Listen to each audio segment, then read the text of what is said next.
Hello.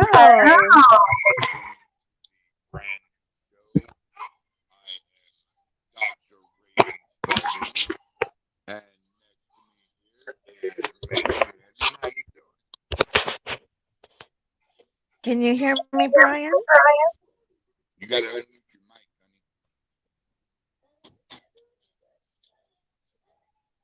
mic, There we honey. go. Can you hear me? Oh, hold on a second.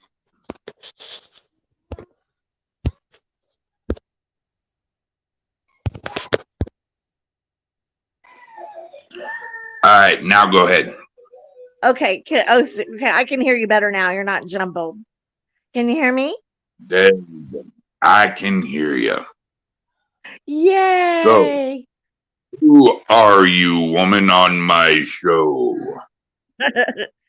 I'm Shannon Boomgard. I'm a psychic medium and a remote viewer for the FBI. I was also a neuromuscular massage therapist, and now I'm just enjoying the esoteric world and doing all sorts of research about a bunch of cool subjects and just wanting to share what I'm learning. That is awesome. What is it that you are learning? Well, tonight, uh, we have this show Into the Mystic, which is and I've just been invited to the Global United Paranormal and the family. And first, can we've got some birthdays? Can we say happy birthday to our some of our family members? But of course. Okay, we've got Teresa Adkins. Her birthday is this month. Um, our one of our family members, Candace Fowler, has Lacey and Shannon. She wants to say happy birthday to. And we've got Sherry Burris, whose birthday is today. And Candace Fowler's father's birthday was his heavenly birthday's today. So I want to Gotcha. start off saying happy birthday to everybody in the family. Yes, most definitely. Happy birthday. And All we're right. here tonight. And I have in store are these phenomena called the black-eyed children. Fucking happened. The black-eyed children. You know, I hear that and it Yes. reminds me of a really funny story. So I was playing the Wii with my family, and it's a day before me and my wife have a WIC appointment. And I don't know what she was thinking, but she forgot I was left-handed. And I grabbed that controller, and we just happened to be playing bowling. She's 5'1", I'm 6'5". You can imagine what happened. Oh no. He had such a black eye. Black-eyed wifey poo. Was that?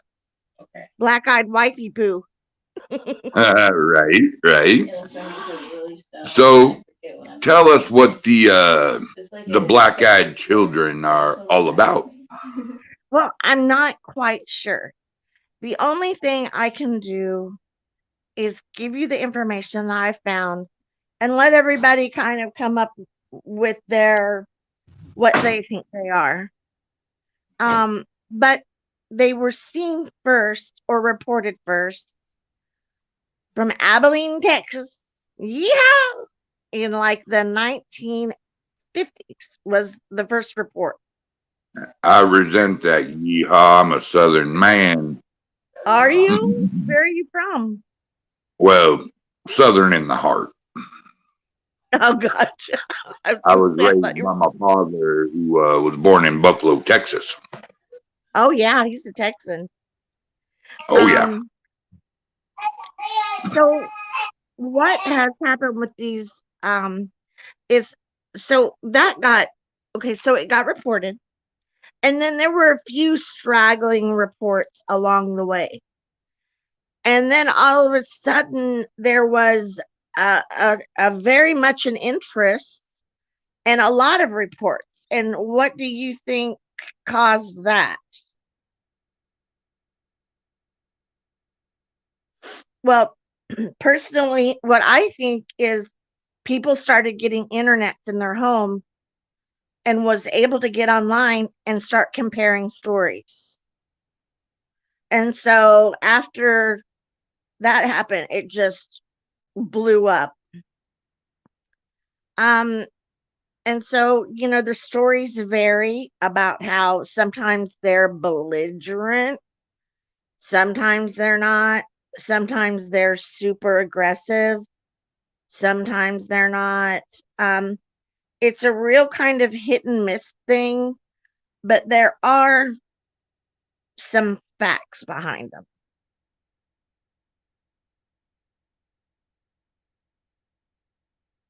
Are you there? Sorry, forgot to unmute my mic. That's okay. I've been sitting here talking for like 2 minutes. Oh, you have been? What were you saying? I can't remember.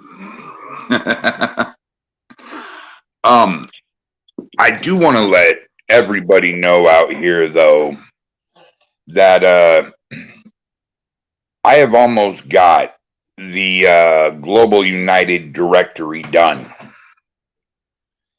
I am 4 states away from having all 50 states. Yay.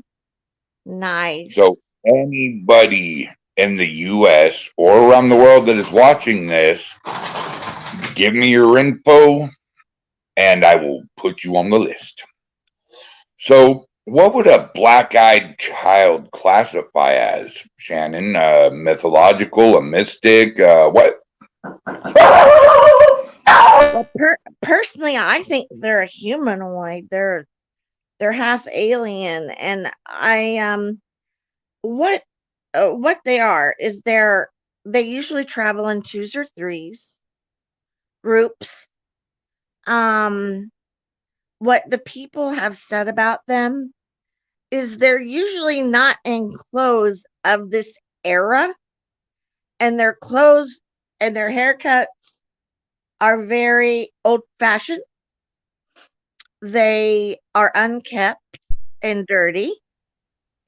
Um, they're creepy beyond anything. I mean, I'm calling their energy is when the people say that they've been approached by them, Your child. the people say that they're filled with dread.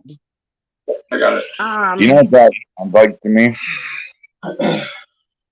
I swear to God, you just described my first wife. right.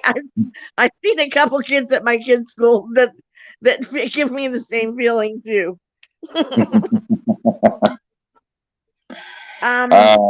Little Morticias and Gomez's running around. Right. No, those kids don't creep me out. It's the other ones that creep me out. Oh man. But whenever they look into their eyes, these kids, okay, so the whites of your eyes are Right. called sclera. And Really? they are a major component in communicating. Like when you talk, Mhm. your sclera, it's always moving your pupils and your irises, so there's no misunderstandings, or if there's aggression or if there's passivity, it's your sclera that regulates all those emotions in your eyes. And these kids have no sclera, and usually animals that have no sclera or very little sclera are telepathic in nature. Hmm. Interesting. So Oh, go ahead. this leads me to believe, I mean, when people okay, so what's happening is people know when they reach their door that these kids want their door open, but they can't remember seeing a mouth.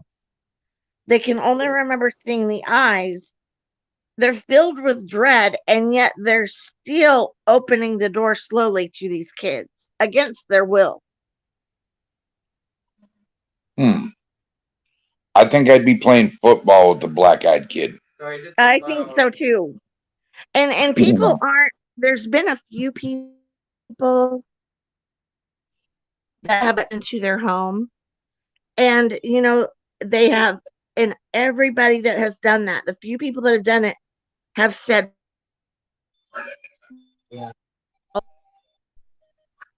that the energy is filled with so negative that it's palpable. Like you can cut the energy with a knife. And Oh, they said there's a kind of a smell. There's a smell associated with them. And the ones that have God. let them in their house, they'll all of a sudden break out in nosebleeds. And then months later, there's that energy is still lingering around their home.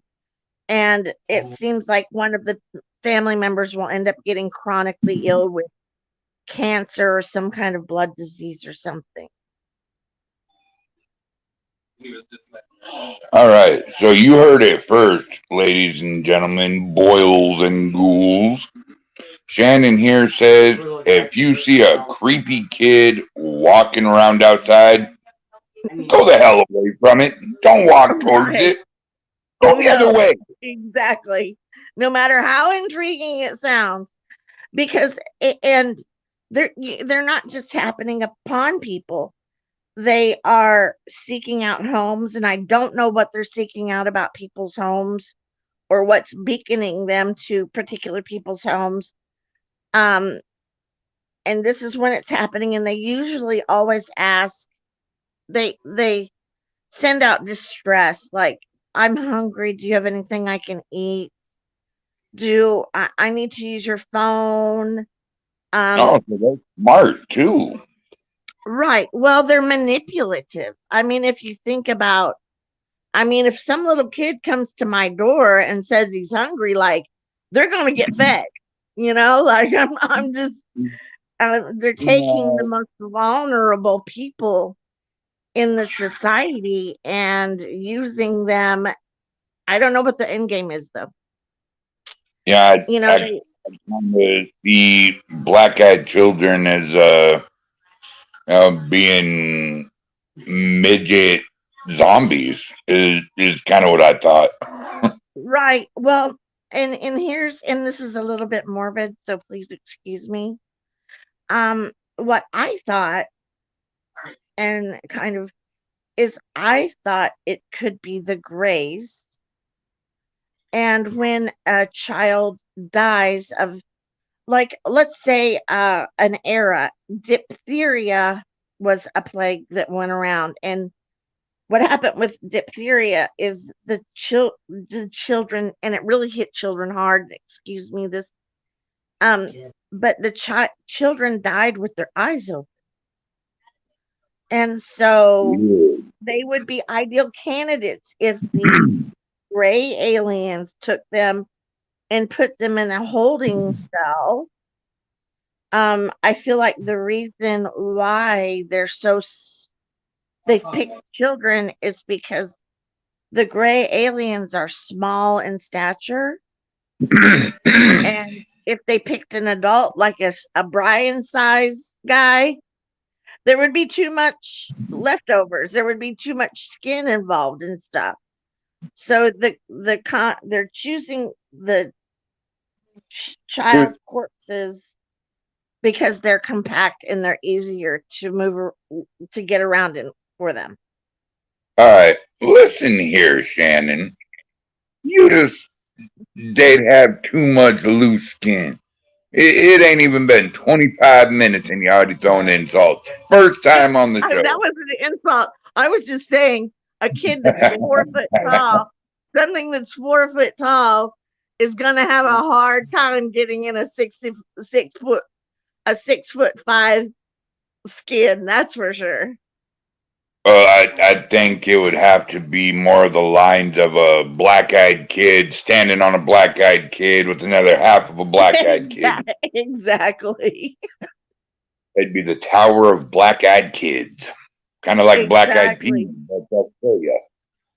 And something that gripped me about this too was, like I said, there's not a lot of information. So what information I really tried to tap in hard and take different branches and angles at it and stuff is everywhere they've been spotted, there are there are nuclear plants nearby. Abilene, Texas, nuclear plants. They've been spotted in Portland, Oregon, nuclear plants. A lot of them have been spotted in the UK, but I don't think the UK was as big on the internet bandwagon as they are now. It took them a little bit longer. But Gotcha. the one myth of the UK is nuclear power. Its energy comes from nuclear power, and they started comparing stories and stuff, and there's been a lot of sightings there in the UK. You know, I had a thought.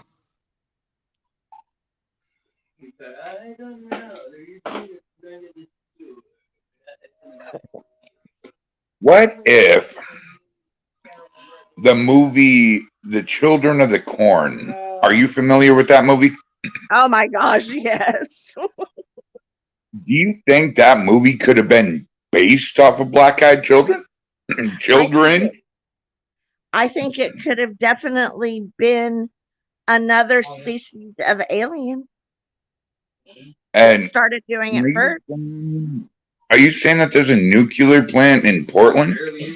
There is a nuclear plant in Portland. I believe it's called the Trojan nuclear plant. You know, I thought it was a bit suspicious because every time I go to Portland, I can't quit itching myself. You can't what?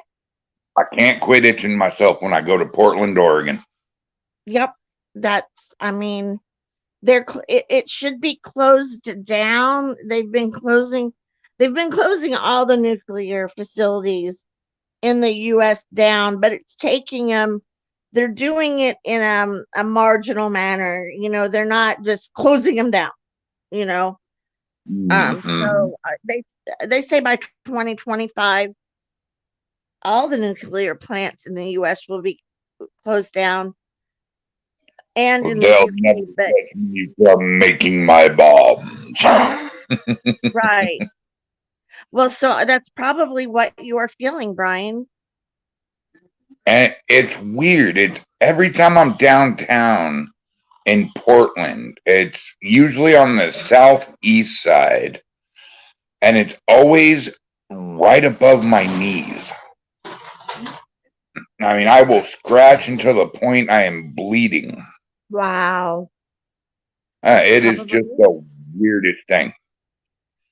I mean, it's funny that you mentioned that because, I mean, we don't have a lot of nuclear plants in the US, but, you know, the places that they are, they're making definitely impacts, you know?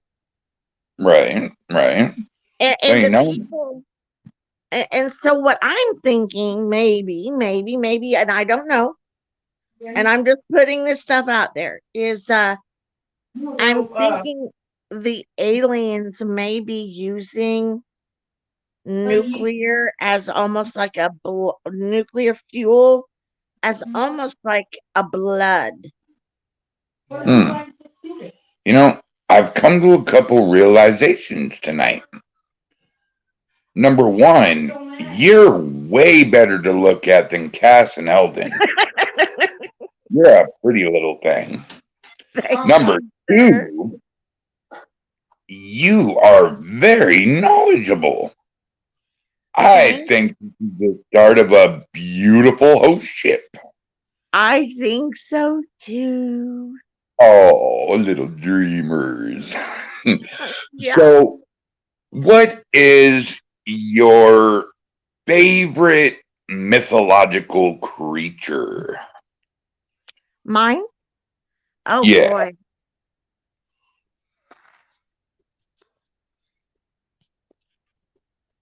What have I found intriguing?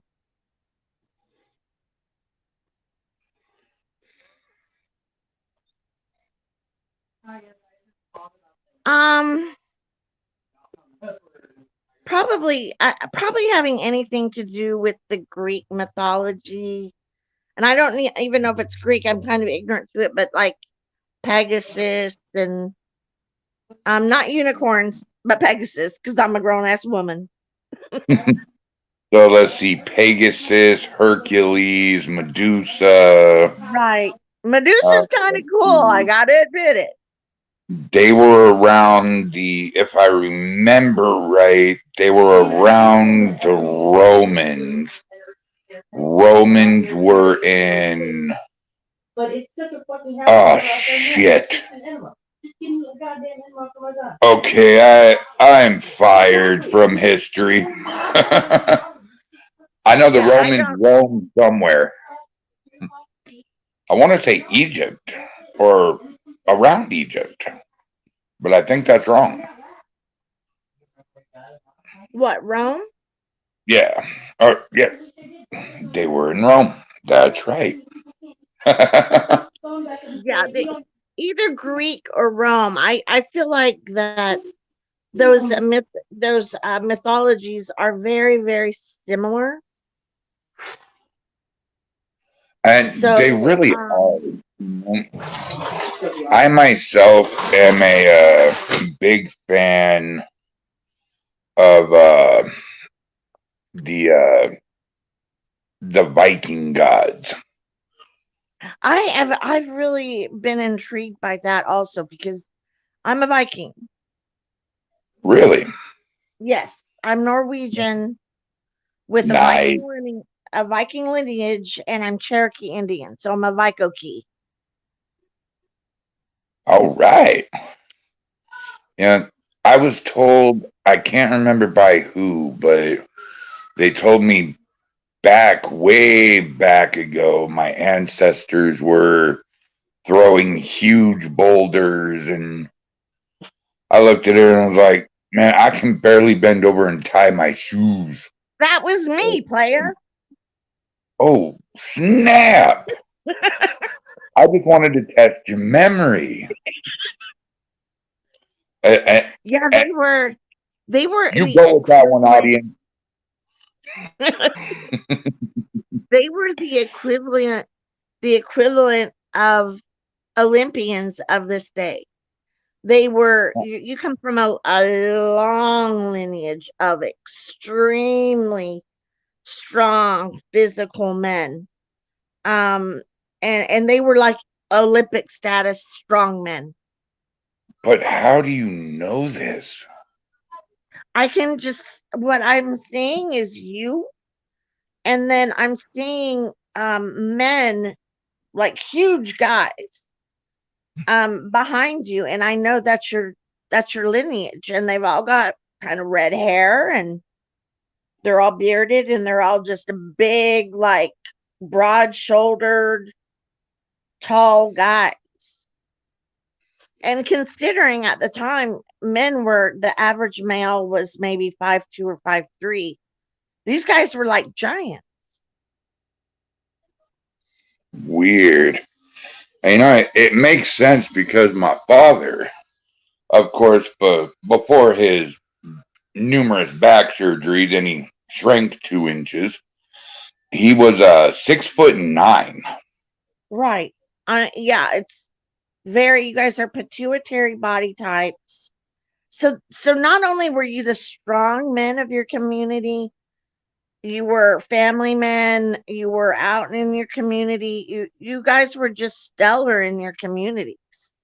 And, it does kind of make sense too because if I remember right, McCraw is Scottish, I think. It's got yeah, you It's Scott, and that's where your lineage, I feel like, is Yeah, mainly come from, is like a Scot Vikings, but a lot of Scots were Vikings. now I could see myself with a big old axe chasing people. I Yeah, had or myself a good old yeah, time. that's part time, and then the rest of the time, you were in your community and you were helping, build structures that they wouldn't have been able to build without you. Hmm. You were competing in sports that not everybody could do. Now is this past life? Yes, Okay, cool. this is I was kind your of lacking this is that your part. I past wasn't life. sure. This is your past life and your lineage. So can you actually do like can you actually see past lives and other people? I can yours. That's just because I got pretty eyes, honey. I know you're. I'm a sucker for pretty eyes and men in kilts. Right, right, But yeah, I am picturing you like in the Scottish type. There's two different like dress sets. There's the kilt and stuff that you would put on for your competitions and tournaments. And right. then you would wear just like regular, almost like potato sack material pants and shirt, when you weren't competing. Nice. You know, there's always been a part of me too, and I don't know what it is, but every time I see a kilt, I want one so bad. It makes sense too. That's got to be the Scottish in me. It's so comfortable to you. There's nothing alien about a kilt to you. Nice. You know, another thing that's fascinating is the fact that mythological creatures I believe existed back in that time. I think somewhere deep in the woods or in the rocks or something. That's where the ogres and everybody else just kind of hung out. Right. I believe so too, but I believe that a lot of them could be made sense with nowadays. It could have been like leprosism, or it could have been someone not pretty and they just kept away from people because they didn't want them to breed, and it just, but I believe Right? so too. There's a Just semblance of truth behind it for sure. just somebody with a deformity back in that day. It was kind of like they were shunned from the Right, village. because they didn't want them to breed with anyone else because they looked at a deformity as, And a spell cast. it was an imperfection. Right. They didn't And want more of them in The the village. Scottish, they're very, very intelligent people. They were head of medicines. Um, they were um just very well, to me, in my opinion, they were very well-rounded people. Like they were physical beings, they were spiritual beings, they were, um, you know, intelligent beings, and so they were incredibly well-rounded. Nice, nice. There's always been a country that I've always kind of admired. That's Thailand. Just their Muay Thai. It's always fascinated me. When I just couldn't imagine just throwing nothing but knees and elbows. Right. I don't Oh, know that's why it fascinates me. yeah. I'm unfamiliar with what you're talking about. So that's a fighting form. Yeah, yeah. Yeah, they're very. I think they're very skilled in the in the war in the fight arena, and I think the Brazilians are too. Oh yeah, I mean they're very athletic. Have you seen a Brazilian soccer game? No, I I don't really mean, watch soccer, but yeah, I can imagine that they are. these And they're guys are up and down that field while the other people are halfway down the field still.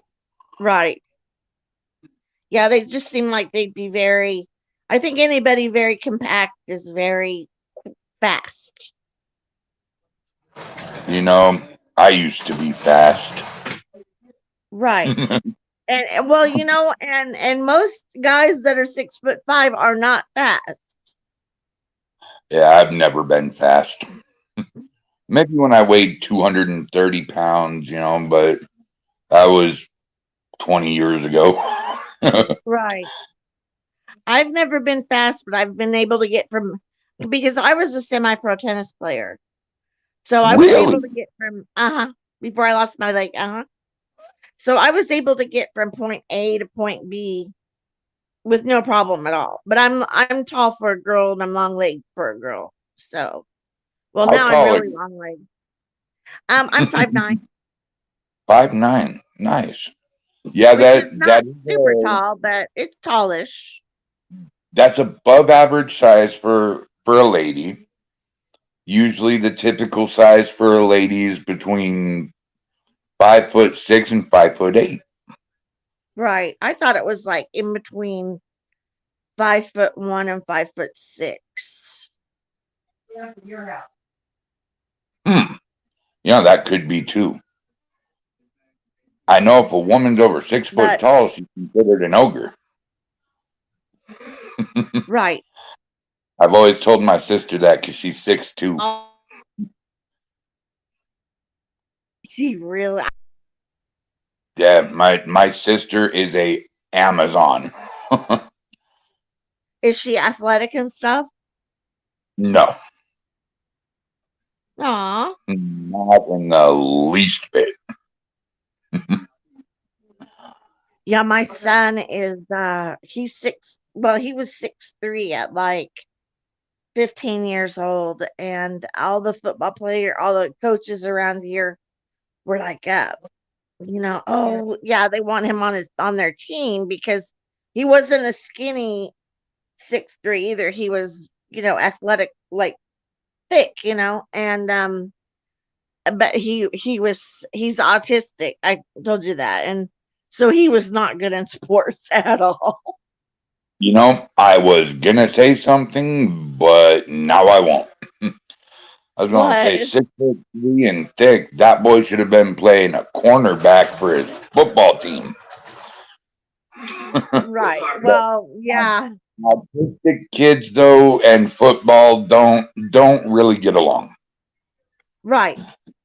I tried to play catch with my autistic nephew for years with football, and I had to quit because every time I did, I'd throw it at him and it'd hit him in the head, and he'd start freaking out, Right.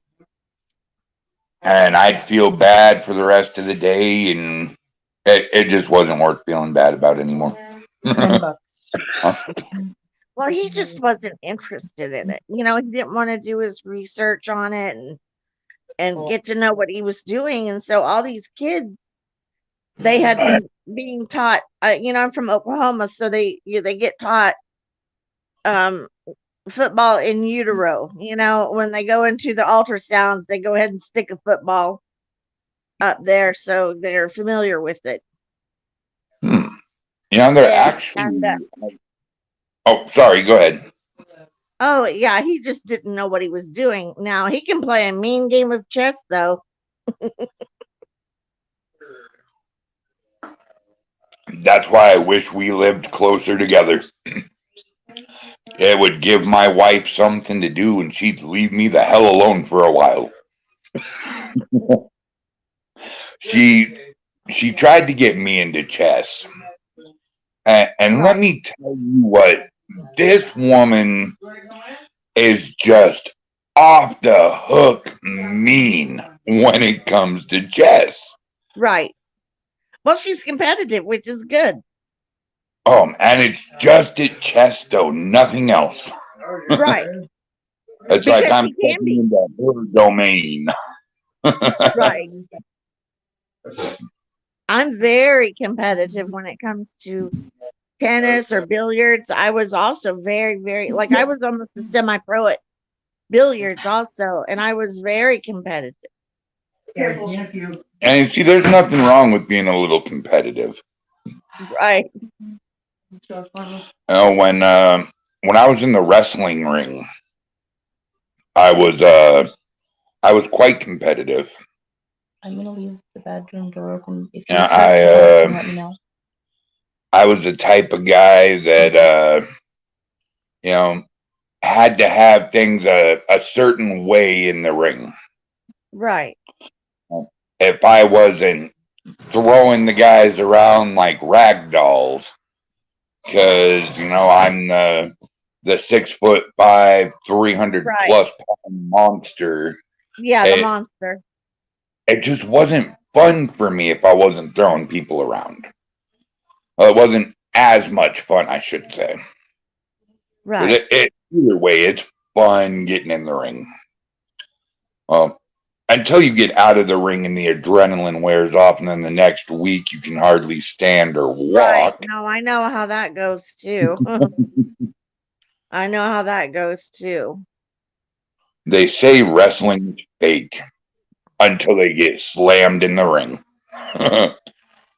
Right. So, what are some of your favorite things, Shannon? Let's get to know you a little bit. Let the audience get to know you.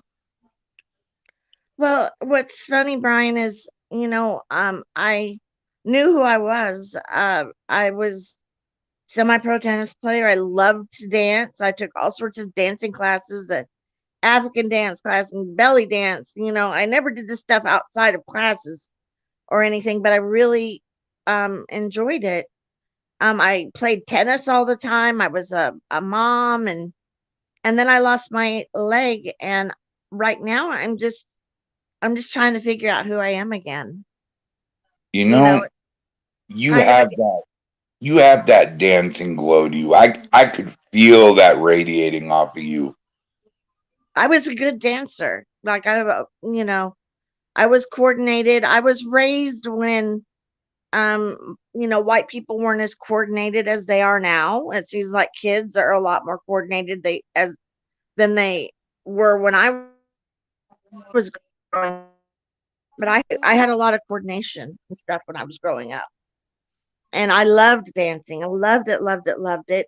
Um, I love comedy. I enjoyed comedy clubs and stuff. It's just when you lose such a uh, they say that losing a leg or a limb is the equivalent of losing a best friend or a family Hmm. member. So I'm just trying to make my way, and I'm trying to find my passions again, and because that's my passions have been a huge part of my life, and I'm finding that this is definitely a passion of mine. I really enjoy it. Now, can I ask questions about the leg, or is that a sensitive subject? Absolutely not. It's not sensitive to me at all. I'm just curious, and if you don't want to say anything, by all means, please don't say anything. I'm not trying to put you on the spot, No, I don't feel but like you are at all. I'm just curious. How did you lose your leg? Well, I play tennis, and I was in pain a lot with my back, and so Uh huh. I was getting shots in my spinal cord for pain, Yeah. and they gave me the shot incorrectly, and it damaged a membrane, and so I ended up getting this thing called compartment syndrome, Hmm. which is where you're absolutely not getting any circulation to I'm lucky I didn't lose both legs at one time, Yeah. I went back to my doctors and doctors I knew, and everybody thought I was trying to get medication, and I've never tried to get medication from them before. I And hate that. right, and they laughed me out of their office. And then I went to the emergency room 3 times, 3 days in a row because I knew something was wrong. And I went to doctor's appointments on top of my emergency visits. And at the third day, they said, "You've got gangrene and we need to remove your leg." Oh no. Now is it below the knee or is it up higher? It's above the knee. Okay. And so it's made it, I can't say it's tough and I can't say it's like the end of the world and stuff like that. It's really not. It's not me losing my leg. It's I've had a bunch of trauma from other people on top of that that kind Right. of set me back from mourning my leg and stuff like that. But I'm trying to teach myself how to walk again. That's gotta And be I once I get back, I'm gonna be a freaking Viking like I've never known it. I thought I was a Viking before, but I know I'll be a Viking now, that's for sure. well, you know what, Shannon? I can foresee the future with me and you. And I foresee me and you, Madison Square Garden, about 50,000 screaming fans, and we're in a mixed tag match, and you're whooping the hell out of somebody. I'll be right there with you, brother. Because if a man with only one leg and no prosthetic can get in the ring and wrestle, honey, I know you can get in there and whoop that butt too. Right. And the thing that's kind of giving me a bump is I almost lost this other leg. So I I can't feel my foot. So there's levels of anxiety and stuff involved in not wanting to injure my foot because I don't want to lose it and stuff like that. So, but once I Well, get past that, I'll be good. that thought's always got to be in the back of your head too. I mean, Oh, I mean, it the fills me last with so much. one, this Right, one is numb. It hurts. It's like me going to the hospital. To the ER. I have a chronic back issue that needs surgery to correct it in my lower back. You know how the canals are supposed to be like this, right? right. For your lower back. Mine are about like this. No, So constantly pinching my nerve. right, And it's getting to the point to where it's getting hard to walk and move around. And there are some days that I just can't get up. And if I do, it's to go to the hospital right, just to get that little bit of relief. right, And not every time, but more than half the time. And it's because of my look. The right, beard, all the tattoos. Oh, this guy's just coming in here seeking. We need to flag this guy. When in fact, I'm in legitimate pain. And I have a very high pain tolerance. That's what made me such a good professional wrestler.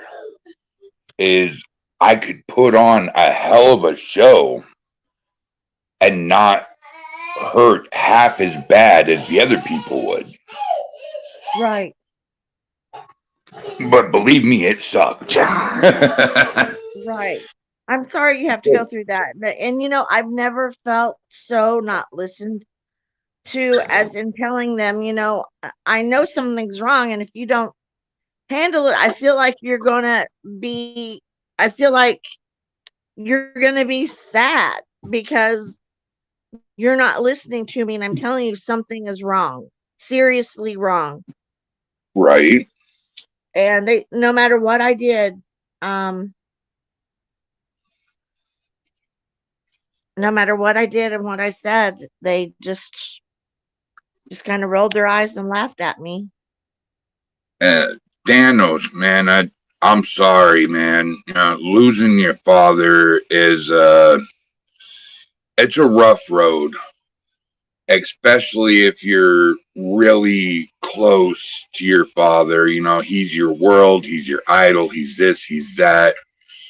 When I lost my father, October 30th, 2006, I'm not going to get into the whole story. I'm going to do the long and short of it. I was the one that found his body. Aww. And I will tell you what, there has never been more pain in my life than that day. No. But after 15 years, it doesn't go away. It gets easier. Yeah, it But, gets less painful, but it's always painful. it's always in the back of your mind. Right. But I will tell you this, though. The PTSD that it caused me to have chronic nightmares. So the nightmare was, we were at the viewing. There was nobody around. It was dark, but there was just one light, and it was over the coffin. And I go to walk up to the coffin, and the next thing I know, he sits up. Uh-oh. And then he gets out of the coffin, and he starts walking towards me with his arms extended like this, like he wants a hug. Only problem is, though, his skin and everything just dripping off his face and his arms. And I start backing up. And every time, you might be able to help me with this, actually. Every time I looked to my right, just at the right time, there was a girl between the ages of, I'd say, 5 and 8, standing in the corner like she was in trouble, hands behind her back, white dress, black hair, and she had her nose in the corner. And as soon as I back into a wall, he gets to me, and when he puts his hands on my shoulders, I come jolting awake, and I am swinging. Do you want to know what it sounds like to me? Absolutely, please. It sounds like that your father was visiting you, and the little girl in the room was your spirit guide, and she didn't want to freak you out more by being there and just staring at you and making you nervous. My spirit guide is the same age. So the little girl is my spirit guide. I believe so, yeah. Okay, but that doesn't explain, though. Why would she be in the corner with her hands behind her back and not looking at me? She may not have, she may have wanted you to feel not any more scared. Now that I think about it, my parents had a daughter. I think it was either a year okay, that after was it. me. That was it, because I just got chills up my spine. It was a year after me or a year before, and my mom almost bled to death, and Melissa died. Right, I think that's she was her. my little sister, so. But That's her. But what I'm saying is, if it happens to you again, try to embrace it and don't try to look at it like a nightmare, because your dad's visiting you, and the only way he knows how, and he's wanting you to your sister is probably your spirit guide. You know, it's So really weird you say that, because that's like the second time I've heard that this week. right. I was Tiffany, Yes. right? I was testing Tiffany out for the Monday show, and I said, Tiffany, give me a reading. Give me a 4-card reading. And she says, okay, what do you want to know? I said, I want to know if my dad is proud of me for my kids, for the wrestling, and for the ghost hunting career that I have made for myself. And I don't know how the hell she did it, but yeah, it turned out really good. May I ask what your dad died from? Drug overdose. Because I don't know what the significance is with his skin melting. Did he ever have skin cancer that you know of? No, we just loved horror movies. Oh, So so skin melting he to me incorporated is, that into your dream. That was especially for you, Brian. uh, I haven't told many people this because they tend to look at my father like a monster. But No, man, he was keeping your interest. He knew what would like when move your soul. when I was 4 years old, the first movie I ever saw in the movie theater, and I kid you not, I swear this, my dad took me to see the original Nightmare on Elm Street. And I'm 4 years old. How many nights do you think I slept with mommy and daddy? Right. You know, Yeah, man, actually, oh, go ahead. he probably had to go to some lengths on the other side to have that done, those graphics and stuff. So he was trying to move your soul, bro. He wasn't trying to scare you. He wanted you to meet your sister and let you know that that he's in good hands and that he met your sister and that he wanted to give you something that you just were never going to forget. Right. And Thanos, man, you're welcome, brother. You know what I mean? I don't know you from Adam, but you know, and this goes for anybody listening. If anybody needs to talk, needs to get their feelings out, needs to get that aggression out, suicidal, homicidal, want to yell and call me every name in the book to make you feel better, I can take it. Right. Don't hesitate to pick up that phone and call me on Messenger or whatever, because I'll answer, because I care about each and every one of you. Right. It's important to know that you're a family and we are a soft place for you to land. Everybody understands. Nobody, you can bring up anything in this group and nobody's going to even be phased by what you've seen, you know. And just Oh like with no, Brian and I, what we worked out, you know, with his dad and everything, a lot of times it takes a different perspective to get in you there and you want to get creeped out and weirded out and look at people like, what the hell's wrong with you? Come stay a day at my house. I'm telling you, we make the Munsters look like Leave It to Beaver. I love it though. You know, I love it. Right? You know, I think my dad had a lot to do with the personality I am today. I mean, granted, yeah, he didn't like the heavy metal, you know, like 6 Feet Under, Pantera, and all that. Right. But he did get me into classic rock, which was cool. Right. That's what I was gonna say. He was probably more of a classic rock guy. Oh yeah, You know, he was of that day and age.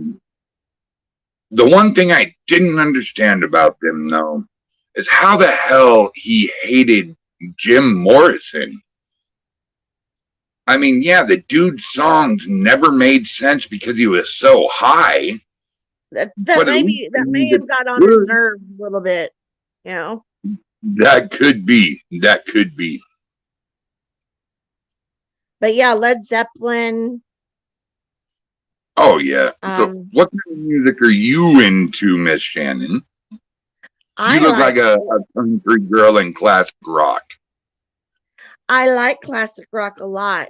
I love Led Zeppelin. What's your But favorite Zeppelin song? I like classical music. Period. Ooh, You know, yeah. I'm a neuromuscular therapist for 25 years, so I know all the classical. Very familiar with all the classical music. Right. I like some mainstream rap. I'm not really into, you know, the other rap, but I do enjoy it, and I think they've got a lot. Ooh. Ooh. And I mean, Just kidding. Just kidding. I'm into the top 40 stuff. I like all music, quite honestly. You're a hip mom. You know, you're the mom to go to when they want to listen to their new age music and dance around. No, You turn it on the you TV know, and make it blare. you know how I was a hit mom, Brian? Is because they'd be like, they were really interested. My boys are very interested in classic rock. And so Nice. I'd say, well, listen to, because, and they liked 80s music. And I said, well, Oh, I love 80s music. listen to this band called Squeeze, Tempted by the Fruit, and see if you like it. And they would love it. And they would go to school the next day, and all the kids in the school would be listening to that song by the end of the day. Nice. You know, if they like 80s and early 90s, you listen to it first to make sure it's appropriate for them. Bubba don't want to be telling you no bad songs and having the kids listen to I them. don't care. My voice can handle it. Okay, then introduce them to Green Jelly, the Three Little Pigs, Okay. and you're gonna love it. I promise. You know, And you know, I used to make Halloween tapes for them, and it would be a oh, plethora like DMC, Tricky, and then you remember Fish Heads by oh Jay yeah, Giles, uh huh. and this it was just a gamut of songs, and they all loved them, and all their all their friends loved them and stuff too. So You know what made me the hip dad? what? My love of cooking and baking. Oh yeah, I'm like that too. All my boys, all of their friends know they can come here and get some good food. Right, right. I actually I found a 55-piece cooking set for my 8-year-old Pantera. I mean, it came with all the tools he needed for the kitchen, an icing bag, an apron, a chef hat, spatulas, measuring cup. Wow. She lost it, most of it, in within a couple days, but that's all right though. She enjoyed it. You Yeah, know, those are here's great. something that most people don't know about me, Shannon. I'm What gonna guarantee you wouldn't guess this either. So I myself am very rounded in my music. Now I'm gonna give you 3 guesses. My all-time favorite music. Okay. Well, I know heavy metal. No, Blue No? Okay, bluegrass. nope, Not jazz, but blues. nope. Christian gospel. You're fired. Oh my god, no, I did terrible. Would you like to know what it is? I would love to. Okay, so when I was a kid, my parents did a reverse role where my mom was a country fan, my dad was the rocker. Somehow, some way it switched around. Dad was the country man, mom was the rocker. And I spent more time with dad, so 80s and early 90s country. Like Garth Is Brooks actually and my favorite. And you know, I I will only live about actually, 25 miles from Garth Brooks. I'd be stalking his ass. That and his wife is gorgeous. I've always had a thing for Trisha Yearwood. Right, she is So beautiful, my but everybody just all-time kind of wants everybody just kind of leaves them alone so they're nice, comfortable. And I did a massage on his daughter though. really It was nice, and so he was there with his daughter, and he was really nice. nice. That's awesome. You know, one of my favorite country songs of all time, and my dad did went to the fair with my mom, and this was back in the day when they would pop a cassette in, and you'd have the green screen behind you, and you'd sit down and you'd sing, and it would be like a concert. Well, he sang my mom my favorite country song, and it was his too, but it's Randy Travis's Forever and Ever Amen. Oh, yeah, I was gonna say Randy Travis and Reba McEntire, and there was some really good country music. Oh, You can't forget see, George Strait and John Michael. George, right, and John Anderson. There was some really good Oh, my dad quality country hated music. John Anderson. He did slanging. Oh, a nasally little bastard. Oh, but there But were some great. I'm very well rounded in my music. I when I'm in the kitchen and I'm cooking, most people would think, "Oh, he's listening to 6 Feet Under." No, that's Right, when I drive. That's when I get my aggression out. I get my heavy metal out when I drive and when I clean. right. When I want to relax and I either lay down or I get in the kitchen and I cook, it it's got to be the extended version of Moonlight Sonata. I love it. It's so beautiful. Oh, I know. And then, It I like my 70s music. I love Frank Sinatra. And, I love my classic rock. I love my 80s butt rock and my hair metal. And if I didn't like metal, I wouldn't have named my daughter Pantera. right. I have a big love for heavy metal. I also got a big I love for 80s and 90s rap, too. Right, me too. And I like old funk and old soul and rhythm and blues. Yeah. I like that too. But Brian, if you think about Tchaikovsky and like the super aggressive, like conductors of their day of classical music, they were the heavy metal gods of their day. Right. They were the Like really. Metallica of the day. Right. I mean, they were if you listen to some of it is super aggressive, like as fast as you can get with a huge booming orchestra. And you can almost see the heavy metal guys like in the front just flipping their hair around and bouncing their head. And Right. Six, I think it's so cool.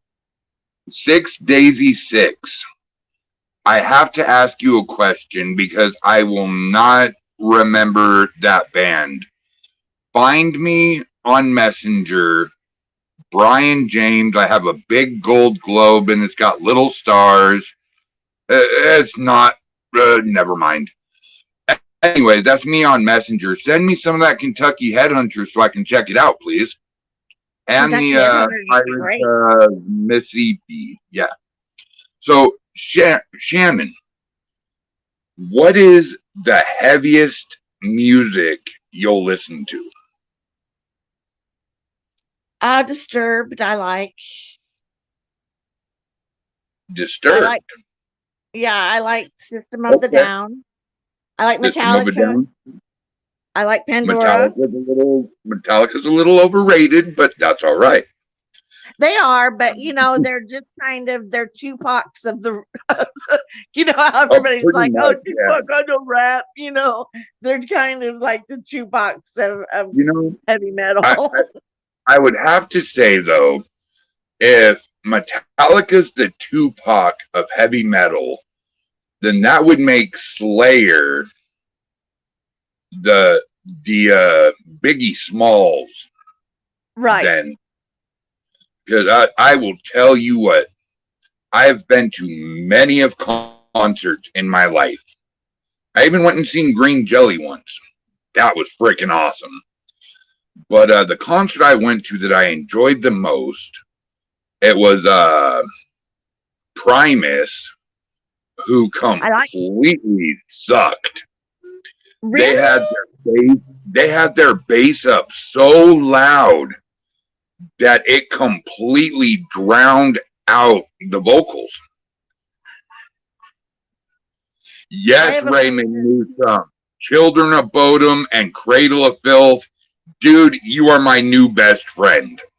But they had Phil Ensemble there, which was the lead singer of Pantera, and his band that was called the Pretenders. And they did a tribute to Pantera. So they did nothing but Pantera songs. Nice.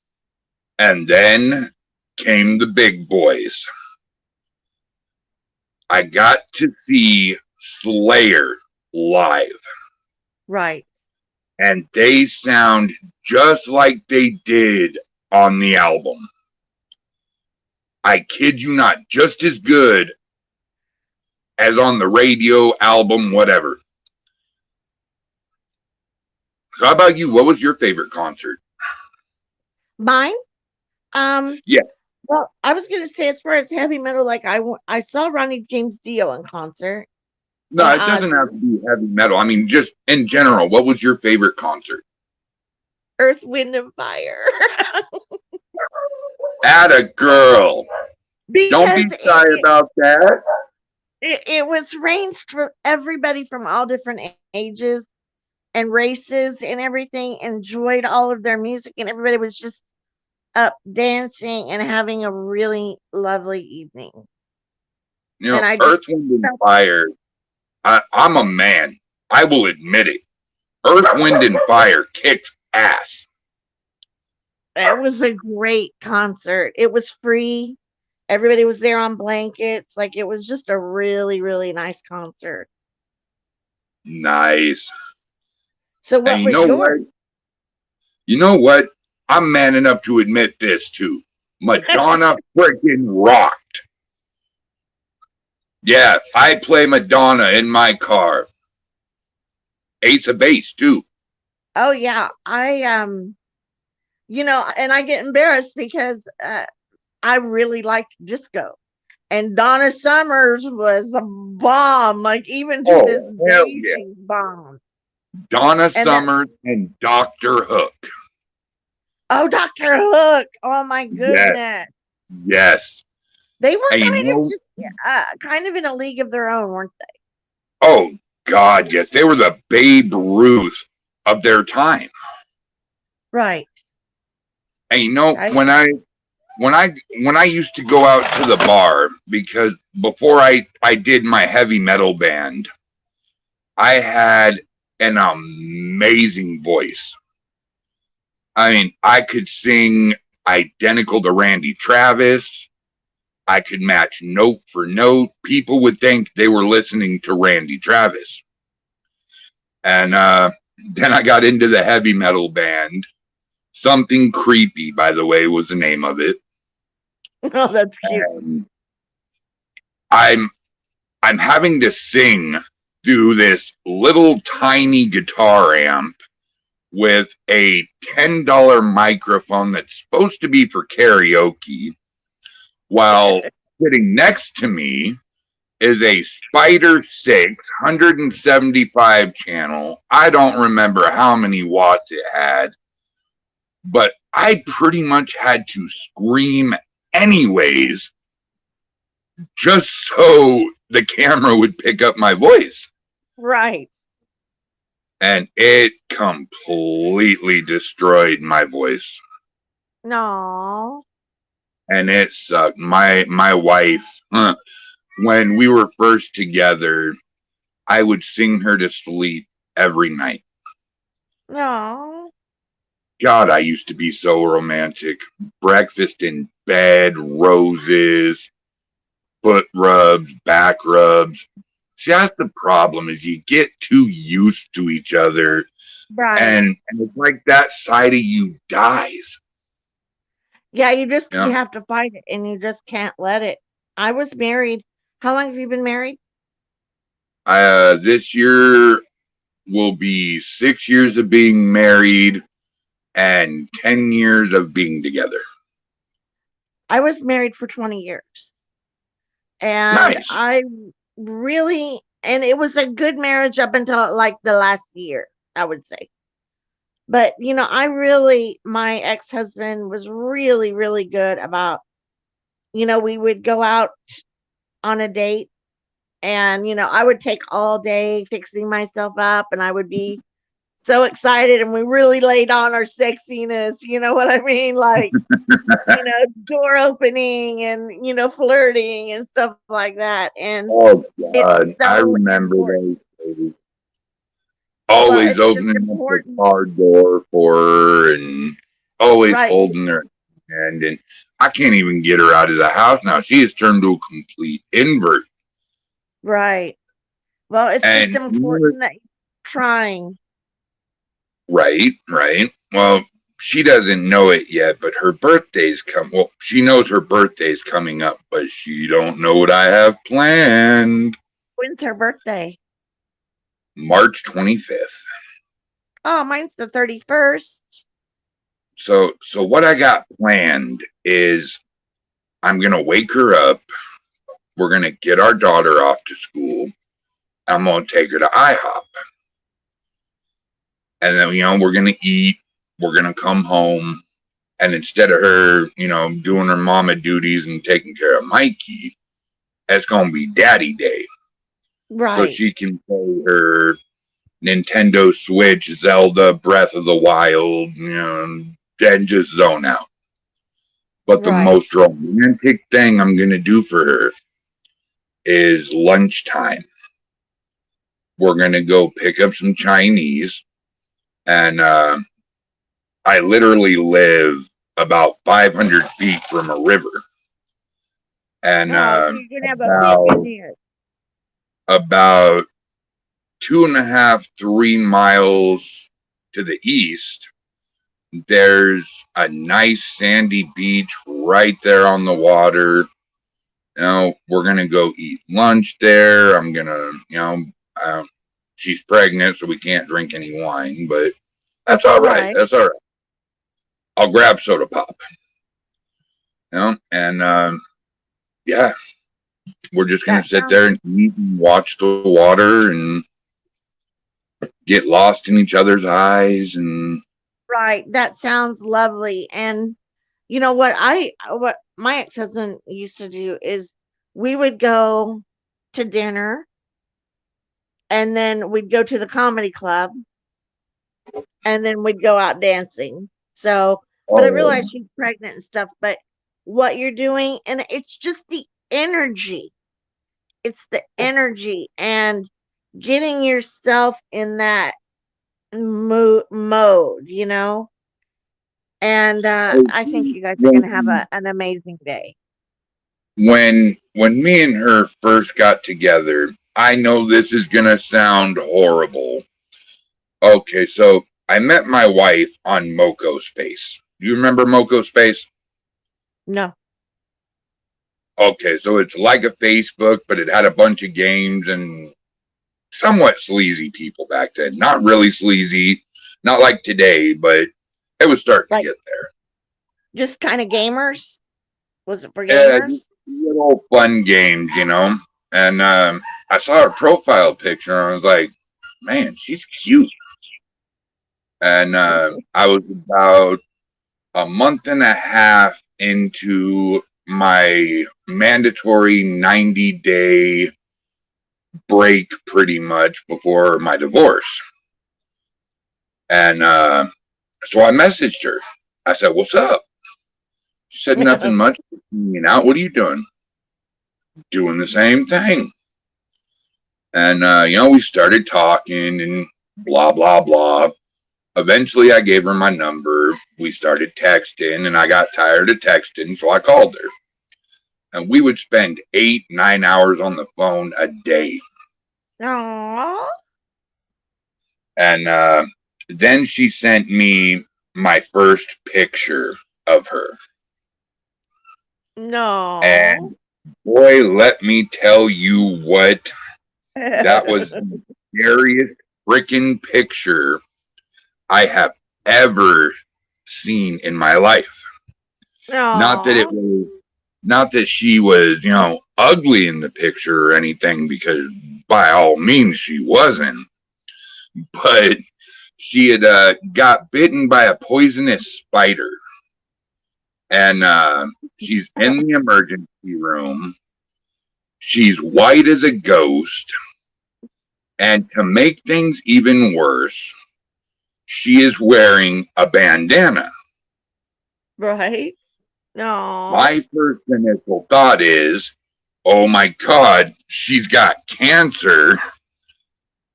Brain cancer, something. There's no way to even break up with her, even if I wanted to now. Right. Too much invested. And I'm like, oh no. And I told her that. I said, do you have cancer? And she goes, no, what the F is wrong with you? I'm just wearing a bandana. I was like, I get that I understand that, but you gotta see it from my point of view too. Right. And she got mad at me for that one. And I can't say as I blame her, but it was funny. It got me laughing. That's a great story, though. How long did you guys know each other before you got married? Let's see. Oh,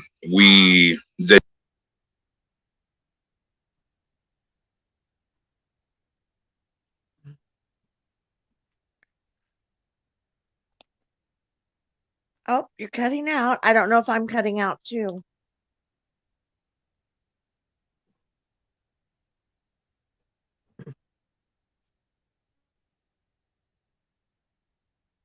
Are you there? I'm here. I was going to show you the picture that I sent her, but I can't seem to find it in my camera. Aww. But the day I got divorced, because she had asked me about a month before, hey, we should get together. And I said, look, I really like you. I think you're the most beautiful woman I've ever seen. But here's my dilemma. I have never been a cheating man. And yes, me and my wife are separated, but I cannot get with you until the divorce is final. I understand. And yes, I am 38 years old. Every relationship I've been in, I've been cheated on, but I have never cheated on a woman. Right. So now we continue to talk, and October 18th, I'm divorced. I'm the happiest man alive. Finally got away from my wife. fantastic. I enjoyed 10 minutes of freedom. I hopped in that car. I called Sarah and I said, "Hey, do you still want me to be your man?" She goes, "Yeah, why?" I said, "Baby, I'm divorced. I'm all yours." She said, "Really?" I was like, "Yep, if you want it, you got it, honey." No. And then the following March, the first weekend in March, is when I picked her up from Chehalis. And hi, Terry. And yeah, we've been together ever since. She got pregnant with our daughter the first month she was there.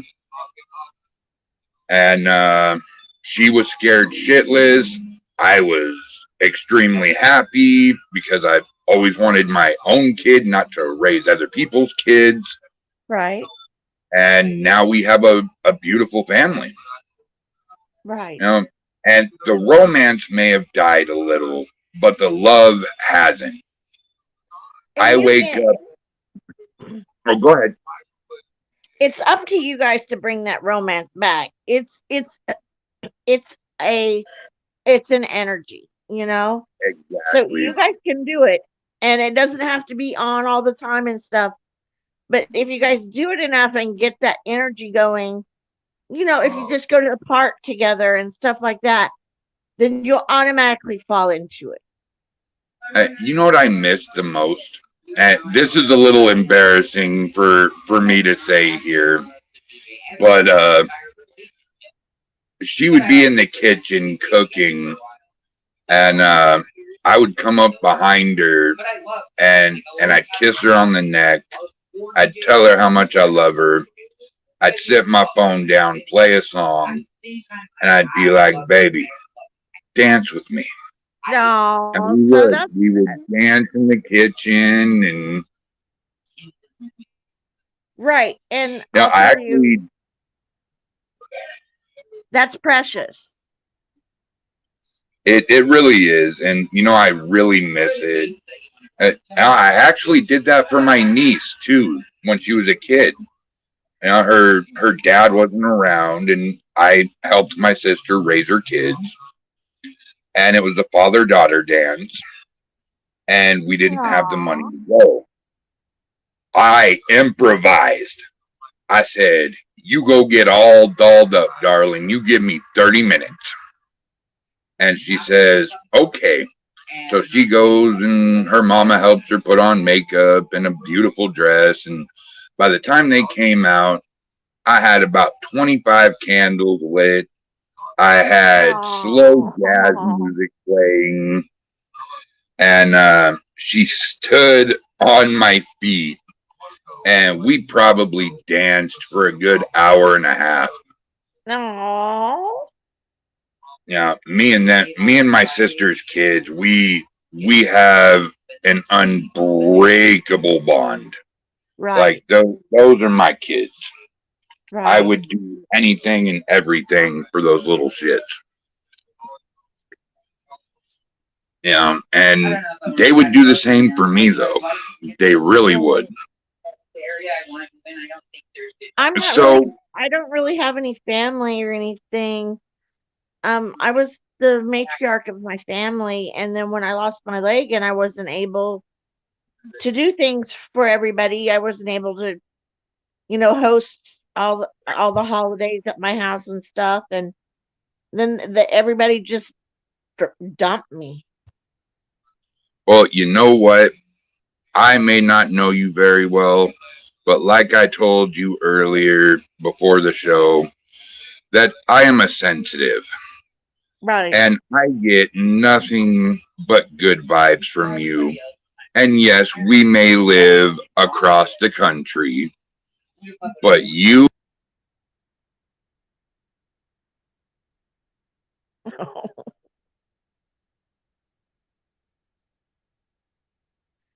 Are you there? I am here. You know, the universe couldn't take me getting a compliment. Don't you ever think for a minute, Miss Shannon, that you are alone. Thank you. Whether you look at me as brother, whatever, I got your back. Thank you. So, Yeah, do you want a to see lot. the first picture that I ever sent to my wife? Sure. Okay, you ready? We got him. You promise not to laugh. He's gonna feel better soon. I won't laugh. Like, are you crazy? All right, here we go. That's not your wife. No, that's the first picture that I sent my wife. Oh wow, wow! You're That is me at 29 and 245 pounds. Right. That looks good. You look like really good in shape there. I believe it or not, when I first got divorced from my first wife, I weighed over 415 pounds. Wow. And that's from the time that I divorced or separated from my wife to, I'd say maybe February of, no, not even February, since 3 or 4 months, we'll say, I lost all that weight. Wow. Yeah, toxicity. I was walking probably 12 to 20 miles a day. Oh, wow. I would go to my buddy's house. He'd come to my house. I'd go back to his house. He'd come back to my house. Right. And yeah, within 3-4 months, I was down that much. It was crazy. It's amazing what being in a toxic situation will do. Oh, yeah. I mean, I was the most miserable that I had ever been in my life with my ex-wife. She constantly cheated on me. She constantly degraded me. And one day I just snapped. I say, you need to come home. Come here. And she comes home, she goes, me. That's my best voice that she did. Basically, she said, what the F do you want? I said, I got a stack of papers right here. You're going to sign them. I'm done with you. We're done. We're divorcing. I want you out of my life. Right. And he was fine with it. I mean, within the first 5 days of the separation, she already had another dude living with her. Like, our marriage meant nothing to her. Right. And, it's been 3 years since I even thought about, letting another person into my life. And right. Because I 20 years with somebody's a long time. And I needed to heal, and I needed to fix the things that I needed to work on, because nobody's perfect, and I needed to do that. And everybody was like, oh, thought I would go out and immediately get a boyfriend. And I've never been like male dependent like that. I'd rather heal, do my own thing. I don't want any guy to come in to me like they're a caretaker or a nurse or anything like that. So let me get straight, and then I'll find a guy. I got your back, baby. I'll tell you what, if me and my wife, for some god awful reason, ever divorce, I mean, it's bad enough that I tell her on a daily basis that she is my goddess and that I worship the ground that she walks on. Aww. And if she ever left me, I would be that creepy dude living in a house full of cats. Oh my God, it's the creepy dude. He's out of his house. That's what I've turned into. I've turned into the creepy woman You like that cats, doesn't leave. don't you? Right. That doesn't. I don't have cats, but I've turned into the creepy woman that never leaves her house. You know, I'm not my misery doesn't love company. And so if I'm going to be miserable, like I'm not going to spread it around. Right. I'd rather sit in my house and, do what I got to do to get it away. Right. Exactly. Right. And that's kind of what at the headspace I'm in right now, I would say. Well, I'm only a messenger call away, Shannon. Oh, I know. I And don't 3 a.m. If you need somebody to talk to, dude, call me. We'll get to it together. Because that's what family does. Right. No, and I appreciate it. And I know that. And, I think getting my mind off of things and doing all this research and, getting excited about something, that's really helping me a lot too. Daddy. So And thank you what? so much. You are very welcome. I'll even go as far as to say, when you're ready to get back out there, we will go to a disco club and I will get my butt to you and be your wingman and security. You saw the hat. It said security. Right.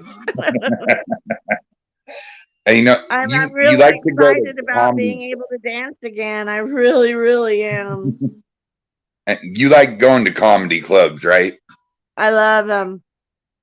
Okay, I got to tell you a story then. Okay, back in the day, I used to smoke, we'll say, Right. and I got this brilliant idea. I was going to do my thing and go to the comedy club and get a great laugh. Little did I know it was open mic night. Oh. So by the end of the night, I'm on stage. I don't know how, because I have a huge phobia of big crowds. Right. By the time I was done, I had people on the floor laughing so hard that they were begging the club to keep it open another 30 minutes so I could keep on going. Oh, that's so fun.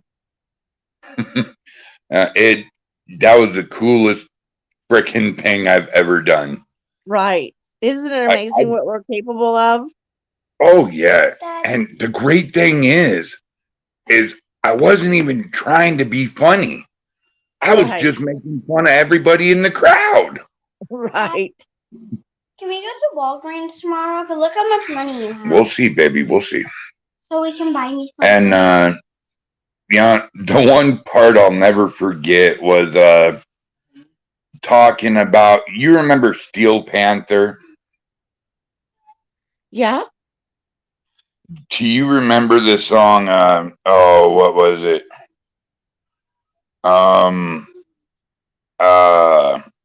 Death to All But Metal.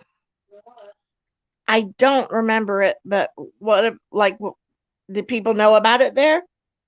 Oh yeah, and I started singing this song, but I changed the words to it. And oh my God, did that get a rise. Thanos, there is nobody creeped out by you, man. You need to quit being so hard on yourself, dude. You're an awesome person. You're a great supporter. And you know what, man? If you want to give me a buzz tonight just to BS for a while, dude, go for it, man. Look me up on Messenger. I'll be your best buddy, dude. You're a cool cat. I like you. Quit being so hard on yourself or I'm going to come find you and make you smile and laugh. Yeah. Blah. That'll show him. That's right. And Raymond says, I freaking love Steel Panther. All right, Raymond, you need to call me too, dude. We have a lot of music to talk about, buddy. You guys do. All right, I do have a question for our audience here, though.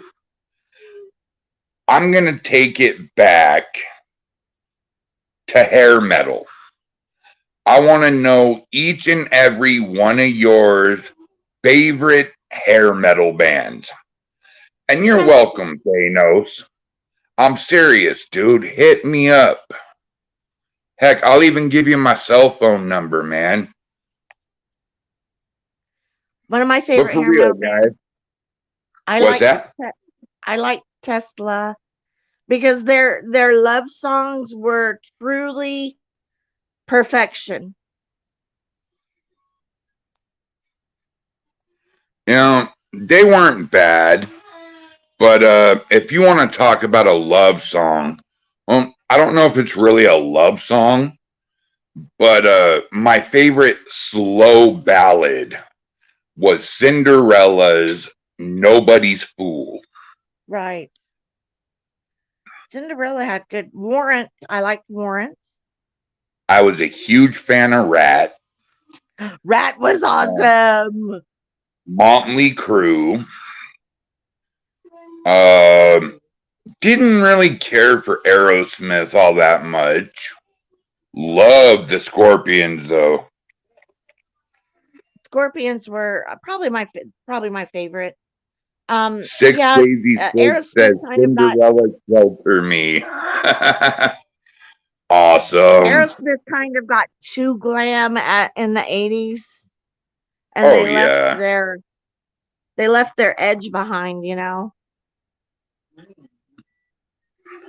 Rat and Roll. That's right, Terry. Hell Man, yeah.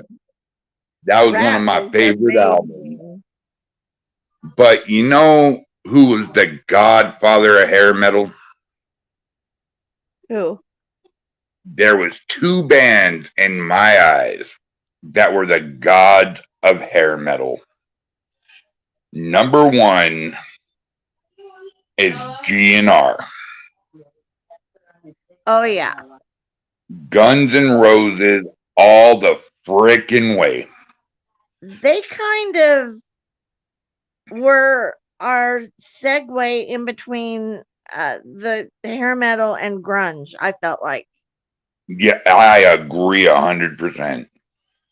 Terry says, Metallica! You know, a lot of people don't know that Metallica was actually around in the early 80s. They've been around a long time. Love Metallica. I'll give you a little music history. Most people think that Pantera didn't come out until the 90s. Would you believe me if I told you that Pantera was out in the mid 80s? Oh yeah, along with Slayer. Hell yeah. And that leads me to the other god of the hair band. Slayer. Come on, Shannon. Who's your hair metal gods? Slayer. Yours is. I love you. I love you. You know what we need to do? We need to have a hair whipping session. I may not have much hair, but I can still headbang.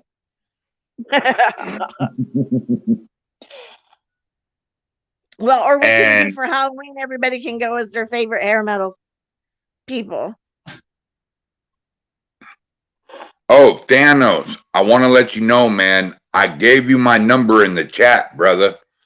And Raymond, David, let's see, who else do we got in here? Terry, 6 Daisy 6. Any of you that are watching the podcast, write that number down. Call me. We'll talk about whatever, you know. Tell me what you guys want to hear about. Because this doesn't always have to be about the paranormal.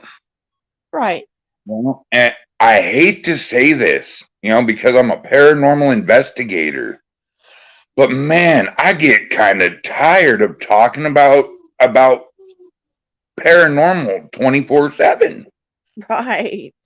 This has been a breath of fresh air for me. And I know this wasn't the way you wanted this to go. You didn't expect it to go this way, but I didn't either, actually. I expected to just sit That's here okay. and get a lesson.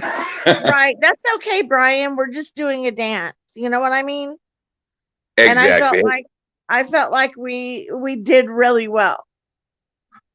Oh, we are killing it. We still got 6 people in the audience. We're doing good. Right. I'm Yeah, telling you 'cause what. I remember Slayer being big in the mid 80s and Pantera. Ronnie James Dio was huge. Ozzy Oh, was huge. now, can I ask you a question? Sure. Were you a fan of Black Sabbath? They were a little bit too guyish for me. I mean, Okay, there's a few songs I like, but they were a little bit too heavy for me, you know? Right. Okay, I just have to ask, who do you think was the better front man? Was it Ozzy or was it Dio? I'm gonna have to say Ozzy. See, I like Ozzy and all, but I think Dio took it hands down. Really? I hate to say this and people are going to shun me for it, but Ozzy was over fucking rated. I think when he went off on his own, he was better on his own than being with the group. Ronnie James Dio, Rainbow in the Dark, like I saw him. Yeah. I saw him alone too, and he did well. But I think as far as who did the best on their own, it was Ozzy. So that would make sense that Ronnie James Dio, did better in a group. Okay, well, if we're talking singles career, then yeah, Ozman pulled it off. But when it comes to the band Black Sabbath, it was Dio hands down. Right. 6 Daisy 6 says, Twisted Sister, I love D. Snyder. I think he's not a resident of this earth. Amen, sister. And Daisy, Snyder, do you remember the movie that D. Snyder played in, the horror movie? If you do, please let me know. Terry says, graduated 85. Dio. Holy Diver. Right. Hell yeah. Ronnie James Dio, love his voice. That's when Ozzy looked like that one creepy ant the kids tried to avoid. Yes, Raymond, he sure did, brother. Black Sabbath was a great band. I agree, David. You know something else I love about D. Snyder? What's that? They're worse than Black Sabbath. He was this out there character, and he didn't give a flip what anybody thought about him, and we're not gonna take it. Nah. And then when he got married, and his wife completely rules him. He's got like 5 kids. He's the coach of the softball team, soccer league, whatever. And he's just in it. He just doesn't care. And he's a great husband and a great father. And I just love that about him. You know what I am going to do for you guys tonight? Oh, hang on. I vaguely remember something like that. Twisted Sister covered Leader of the Pack, my favorite version of that song. I'm seeing a lot of references in here to Holy Diver. This is what I want all of you to do tonight, including you, Shannon. Okay. Well, I want you to look up the song Rainbow in the Dark, but not by Dio. I want you to look up the band Lilac.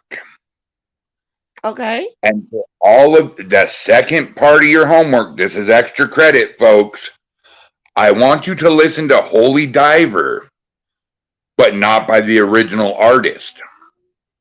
I want you to listen to Holy Diver, and it was by Kill Switch Engage.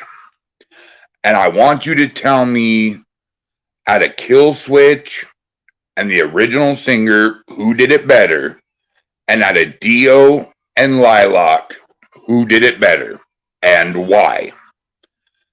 Because I'll tell you right now, my opinion, Kill Switch Engage freaking nailed it. And Lilac had a way better range. Oh, wow. Raymond says, Kill Switch Engage, LOL. Don't make me bust out some old school stuff, bud, like Rage Against the Machine. They were great. Oh, yeah, Bulls on Parade, hands down.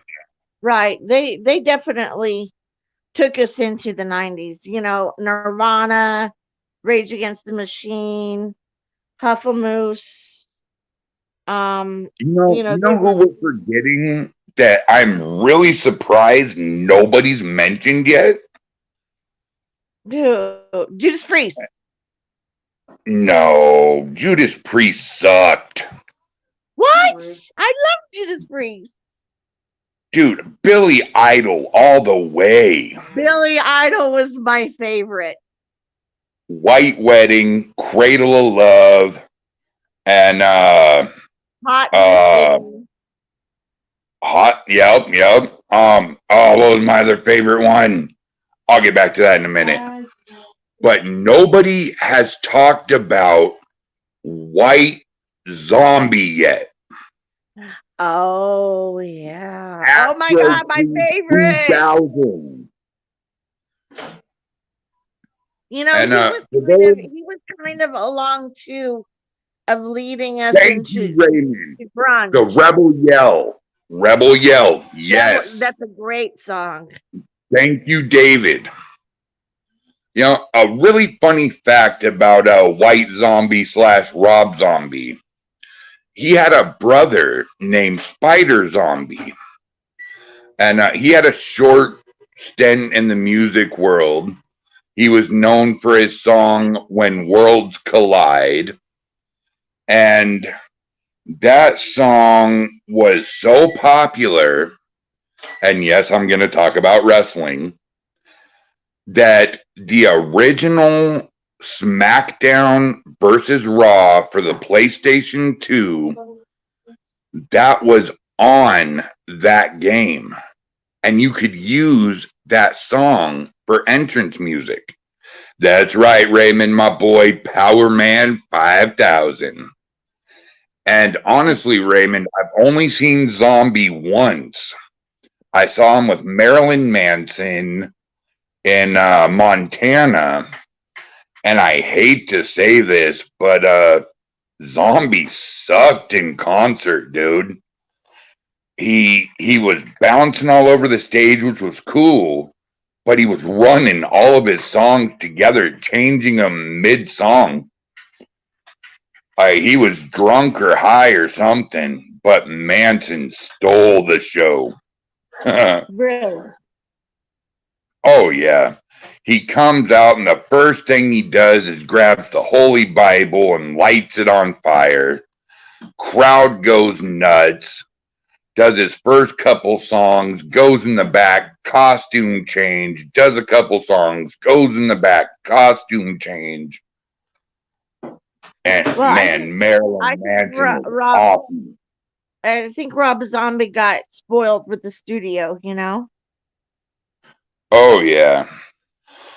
David wants to know, what did you think about Kiss? And Raymond says, I've seen it go both ways, LOL. I've only seen him once, brother, so I've only seen it go the one way. So go ahead, Shannon. What did you think about Kiss? Well, when I was 17, 18 years old, I was going out dancing. Kiss was a glam band.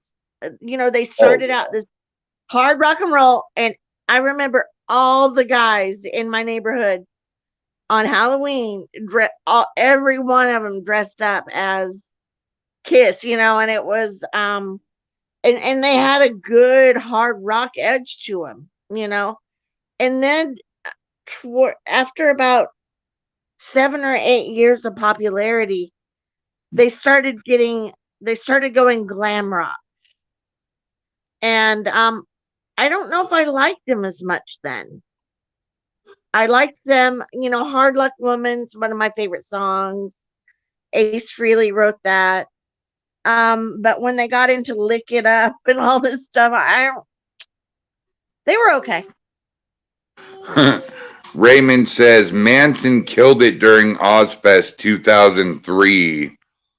Thought he was phenomenal. Yeah, I've only seen him once, but I would kill to see Manson again. And Six Daisy Six says Kiss, Hard Luck Woman. Hard All Luck right, Woman, guys. that's one of my favorite songs. Ace All right. Frehley wrote that. Ace Frehley wrote that song and sang You it. guys are gonna hate me for this, but Kiss only ever had two good songs that ever came out in their entire career. Love Gun and Rock and Roll All Night. Rock and Roll All Night's a great song. Other than that, they were an overrated pop sensation. Right. That's the way I felt about them. Like I said, I listened to them from when they were coming out, and everybody was um listening, really rocking out to them, because they were rock stars first. And then when they got to the softer stuff, and back in the day, they didn't really get into the heavy metal back in that day. Yeah, you had Ted Nugent, and you had Boston and Kansas, but nobody really shredded it like Kiss did back then. Kiss shredded it. And then they went completely limp. Glam. They got glorified. Glamified Hollywood. Who was probably one of the first aggressive things that I had heard was Sweet Ballroom Blitz, and they were so ahead of their time. Oh yeah. I gotta say something to Raymond here. I gotta agree with him here too. AC/DC was ahead of their time too. And for that matter, so was Metallica. Absolutely were. Oh yeah. Terry says Kiss. I've seen them live here in Detroit twice. Once as a teenager and once as a little later on when they got more glam. You're right, Shannon. Detroit Rock City. Right. My uncle was so obsessed with Kiss. He dolls, board games, cars, clothes, leather jacket. I didn't see the big hype about it, but honestly, I was a kid, so. And Six Daisy Six says, laugh my ass off. I was just typing Love Gun. I was joking. You got to lose your mind in Detroit Rock City, says Terry. Raymond says, and now to Down Under AC/DC. Six Daisy Six, I would imagine seeing anyone in Detroit is way cool. Terry says, lick it up. Six Daisy Six says, AC/DC Jailbreak. That was all right, yeah. Thanos says, sweet. Terry says, Ballroom Blitz. That is one great tune. That's a great song, and they were so far ahead of themselves. Another great tune was Come On, Feel the Noise. Oh, right. And then you had Whitesnake. Wasn't that Quiet Riot? No, I think so, yeah. No, Quiet Mate. Fuck. I can't I remember think if it was. that was Quiet Riot or Bang Your Head was Quiet Riot. They were both quiet, right? Aha. My brain was right, partially. But what did you think about Whitesnake? I loved Whitesnake. The thing about Whitesnake is, I know it wasn't a man's group. You know, women really appreciated their sensuality and their hard rock, like Slow and Easy. Like, that's a great song. And Whitesnake came on, at first with a lot of good songs, but then they got into Here I Go Again on My Own and all that stuff. And I personally didn't care about that as much. That's all good. Raymond says Quiet Riot. Terry says Scorpions question mark. Yeah. Thanos says Scorpion. all love and no hate and no fear in my heart. I feel very happy tonight. Thanos, just in case you missed the homework tonight, I want you to listen to Dio's version of Rainbow in the Dark and then listen to Lilac's version. And then I want you to listen to, what was it? Hang on, guys. I'm going to have to look again. It was Holy Diver. I want you to listen to Holy Diver and then listen to Holy Diver by Killswitch Engage. Engage, that's right. And he says, I feel very protected by the masculine and feminine energy. Terry says, whoa, Tawny Caton, don't even look like yourself today. And 6Daisy6 says, remember White Lion? Yes, I do. They didn't play that sort of music on the radio here in Australia. David, that sucks, bud. Wait, Daisy? Natalie UK says Mystic Rock. Hell yeah. Terry says, I love White Lion. Okay, so, we've talked about a lot of hair bands in the 80s. And honestly, I was a huge fan of Skid Row, too. Yeah, they were. And Deep Purple. Deep Purple was great. But I don't think anybody ever beat when Green Jelly came out. I mean, you had the Three Little Pigs. You had the Adventures of Shit Man. You had Serial Killer. You had Anarchy in Bedrock. Okay, I have to tell you a story, Shannon, and the rest of you guys here. So, I went to a Green Jelly concert here in Spokane. And at the time, I had, the perfect little short goatee. I had a big head. And he was doing what he called the puppet show. And it was a bunch of people in costumes. Well, the one person hopped out of their costume and he screams in the mic, hey, you! Yeah, you tall, big bastard with the bald head. I'm looking around. I'm like, oh, shit, he's talking to me. And he goes, I want you in the costume. Little did I know that when I got up to the costume, it was Skinhead, one of his puppets. Oh. Why would he put the dude with the big head and the goatee for Skinhead? Right. And so I'm in the mosh pit of all places where the eyeballs are supposed to be for me to see out of.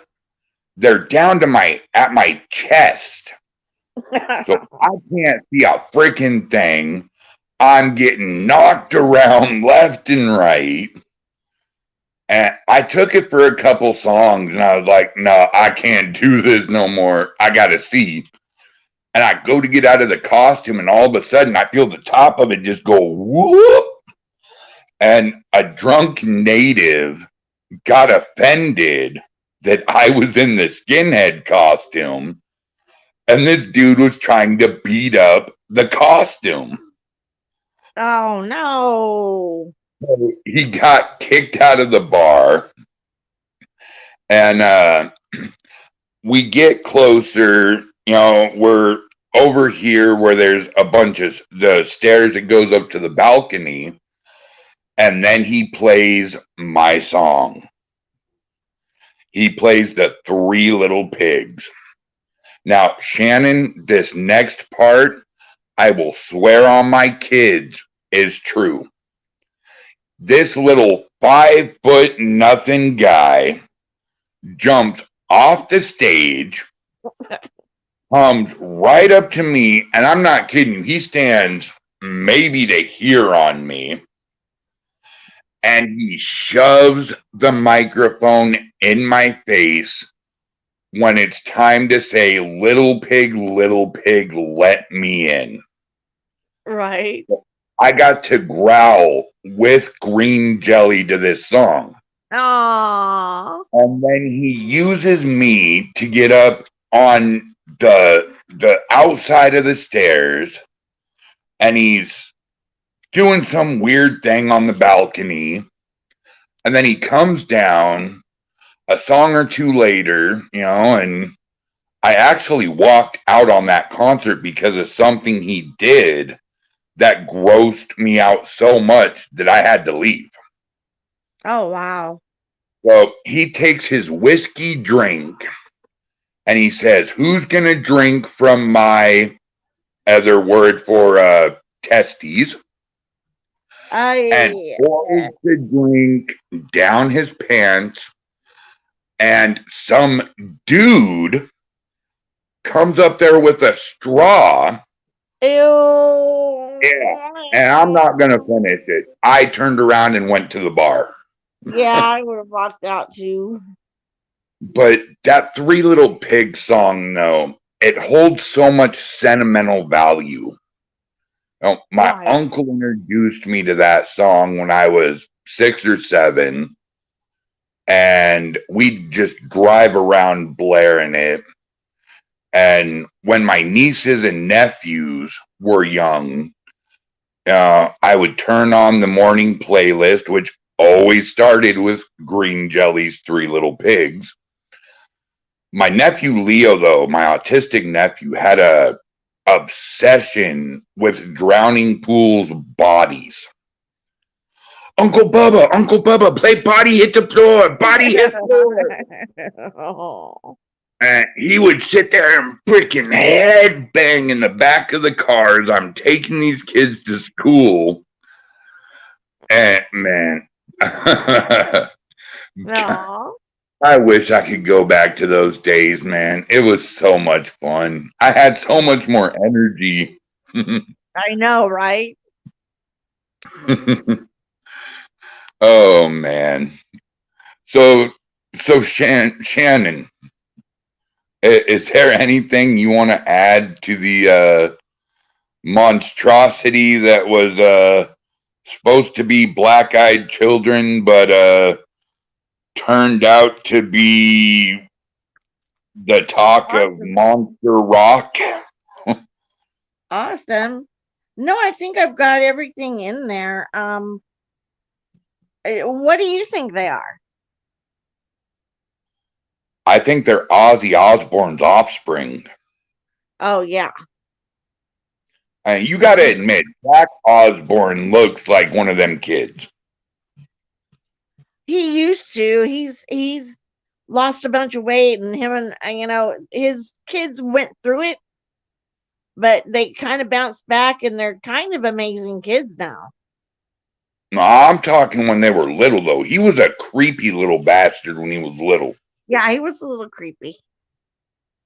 And his daughter was this wild alpha female, Right.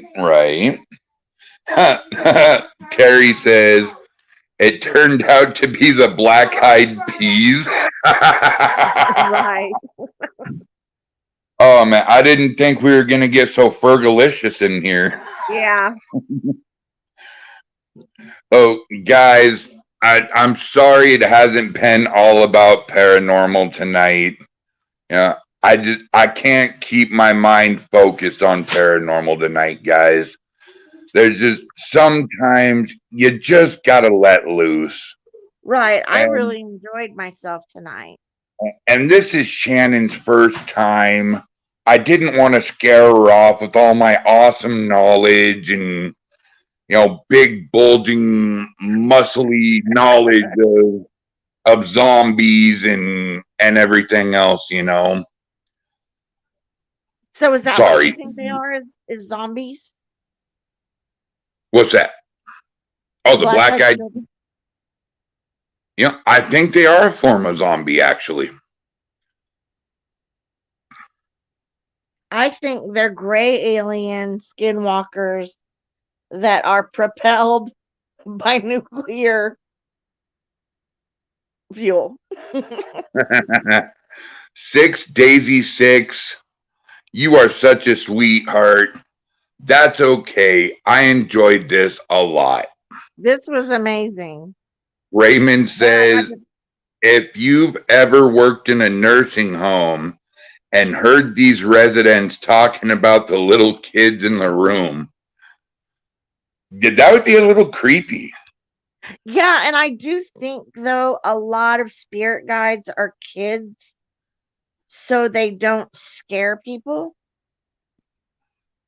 That could be too. For tonight, though, guys, for William Nighthawk, for let's see, who else have we had here tonight? Thanos. Yeah, Thanos, Raymond. Taryn Kerper. I love Taryn. Let's see. 6Daisy6. Raymond Newsom. Giovanni. Yeah. Anthony Pace. David, come back here. David Marshall. Terry. And I think that's it. I think that's all the people. I don't know. There's more comments tonight than there have been in a long time. Yay. And I appreciate and love each and every one of you. And I want you guys to get your pens and papers out, because for one last time, I am going to do this. For everybody here that has watched the podcast tonight, you take that number down and give me a call tonight, guys. Tell me how we did tonight. Tell me how you want to see future podcasts. Right. Because it's not me that makes this show. I mean, I know I'm pretty, guys, but come on now. You're just adorable. Oh, so adorable. And it's not Shannon that makes the show, even though she's a cutie. It is you guys that make this show. It is you guys that make me come back 3 days a week. And now we're adding 2 more days. We're going to be Monday starting March 21st, Tuesday, Wednesday, Friday, and Saturday. But I'm for real, guys. I want all of you to at least call me or something. Let's BS. I'm a night owl. I don't sleep well at night. I have nightmares and clowns are going to eat me. Aww. Oh, Shannon. Oh. Yes, you did wonderful, Shannon. Thank you. Shannon said I wrote your number down already. I've been studying next week this cave called this Senjun Cave, Songjun Cave, and it's in Uh-huh. Vietnam, and it's so big it has its own ecosystem. So Now, is I'm it gonna try to get measurements and about the river and stuff like that. So this is what I'm preparing for next week, and we're gonna have some lovely pictures and stuff with it. and also next week we're going to talk about 80s and 90s rap and hip hop. That will be tricky. Oh yeah, Funky Cole Medina. Funky cold, that's right. Thanos said, I'll probably be a little tired up, but I'll message you later, okay? You got it, dude. David says, you great, Brian. No, David, You you are freaking great. rock, dude. Thanos Yes. said, you're awesome, Brian. Raymond said, cool, that's after my trip to Ohio State Reformatory. Raymond, remember, I am a contortionist. I may be fat, and I'm sure you can carry a 385-pound suitcase with you, buddy, but you better be taking me to that. Raymond says, yes, it's beautiful. I want to go. Thanos says, I honestly am not afraid of anything in the dark at all. Dude, I wish I could say that. Raymond says, hell yeah. Daisy 6 says, Tone Loke. Terry Oh yeah. says, yay, you both did awesome tonight. And then she Thank giggled. you. And there was, oh, I have to tell you the most aggravating radio station story I've ever heard. So the old radio station up here, 92.9, they called it the Zoo. Well, it was switching hands to another company. And even the angle of this pisses me off. They try to play the angle off like it's somebody in a treehouse hacking the music waves. And do you know what hip hop song from the 90s that they put on a 24-hour repeat? Ice Ice Baby. Wild Thing. Are you kidding me? No. I mean, it was great the first 5 times I heard it. Right. But when you're in a car and the radio's busted and stuck on 92.9, it gets old after a while. Oh yeah. Man, you had some great rap artists in that day, like in that time. And you know what? I'm man enough to admit there was 3 that I absolutely adored. Vanilla Ice, MC Hammer, and this one will melt your girls' hearts here because I could sing just like him too when I had the great voice. Yes, Raymond, yes, Sir Mix-a-Lot was the shit. But, there was 2 songs I liked by this third artist, and that was Keith Sweat. Oh yeah. He Nobody. did more rhythm and blues, I think, than he did. He was more R&B. R&B, yeah, than rap. He did Nobody and what was the other name of that song? Nobody and Twisted. Great songs. Thanos says the radio is connected to our brain, so our emotions change the actual frequency of the music. Yeah, that's why Vanilla Ice did the heavy metal version of Ice Ice Baby. You don't know what I'm talking about? Go check it out on YouTube, guys. It is awesome. David says Eminem. Now, I like Eminem, especially Peanut Butter, but I hate the rapper. Can't I stand really, Eminem. I really thought he Ter- was a talent when he came out. Just a real talented. Terry says wild thing. Whoop whoop. Let's dance. Boots on Daisy. I'm hopping in the bar now. Terry, if you're in Spokane, let's go, girl. And there were so many good rappers though that came from the 80s and 90s. Right, Like you Dr. said. Dre, Ice Cube, Ice T, Don't LL forget Cool J. Yeah, I who's mean, the guy? Who's the guy that died of AIDS? he was with Ice Cube and Dr. Dre. He Yeah. Eazy-E. Easy. That's right. That's right. You can't forget Snoop Dogg and Sir Mix-a-Lot, Hey, Snoop's MC still around. Hammer. He hasn't gone anywhere.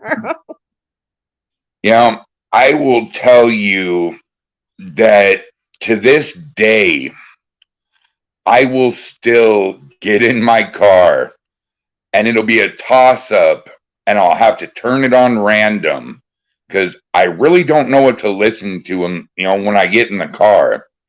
Right. But when Dr. Dre or Biggie or Snoop Dogg, play in my car, the bass is turned all the way up, my radio's turned all the way up, and I'm sitting here just rapping.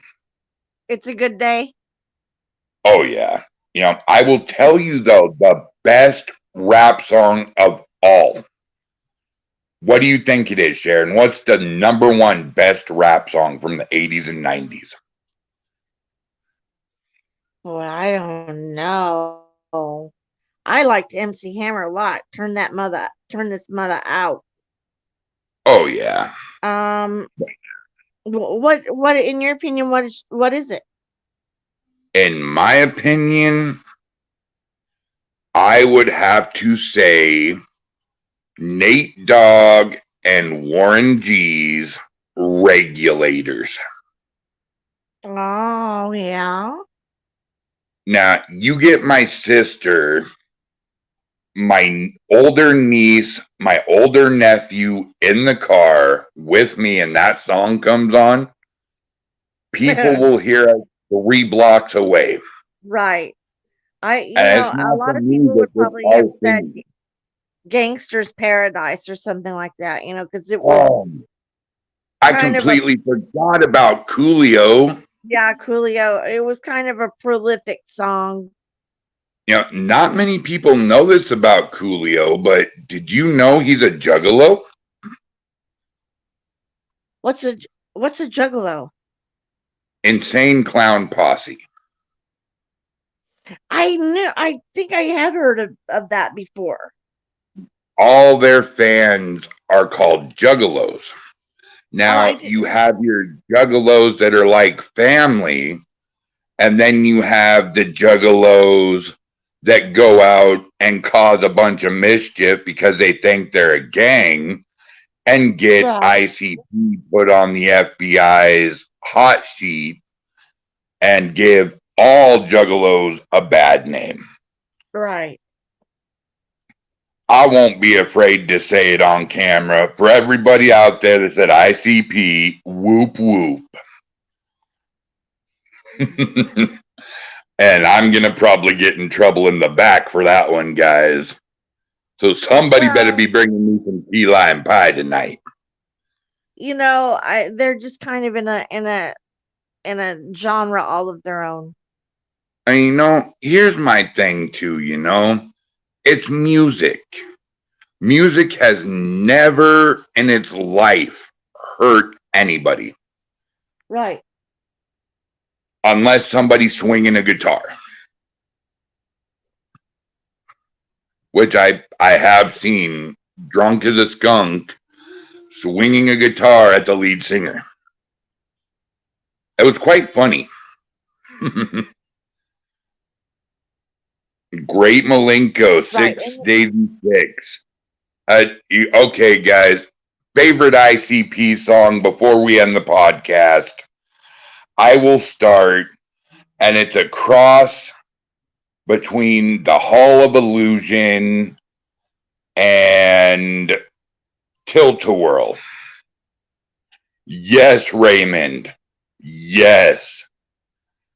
I will have to say my favorite Weird Al song was either Eat It, Amish Paradise, or Like a Surgeon. I think mine was Amish Paradise. It was just so good. He is And like 686 says that one for sure. Weird Al, OMG, LOL. I've heard that Weird Al is literally like the nicest person on the face of the planet. Oh, he is such a sweetheart. Right. I was actually working at the Spokane Fairgrounds, and he had just got done performing, and I actually got to hang out with Weird Al for like an hour. And he was the coolest freaking guy I've ever met. Right. And he's genuinely a nice, caring person. Oh, yeah. You know what really sucks, though, about Weird Al? What? Is I don't know if it's happened yet. I don't know if it's a rumor still. But he's talking about dropping the weird from his name. Right. And actually doing just regular music. I can't see him doing it. Well, I will support him no matter what. 20 years. Right. I'll support him no matter what. But, you know, he has such a gift. Oh, yeah. I would hate to see him, you know, be embarrassed of that gift or feel any shame or like people don't take him seriously as an artist and stuff, because he's amazing. Absolutely. Can I ask you a question, Sharon? Sure. Have you ever heard of the artist Richard Cheese? No. Okay, guys, how many of you have heard Richard Cheese?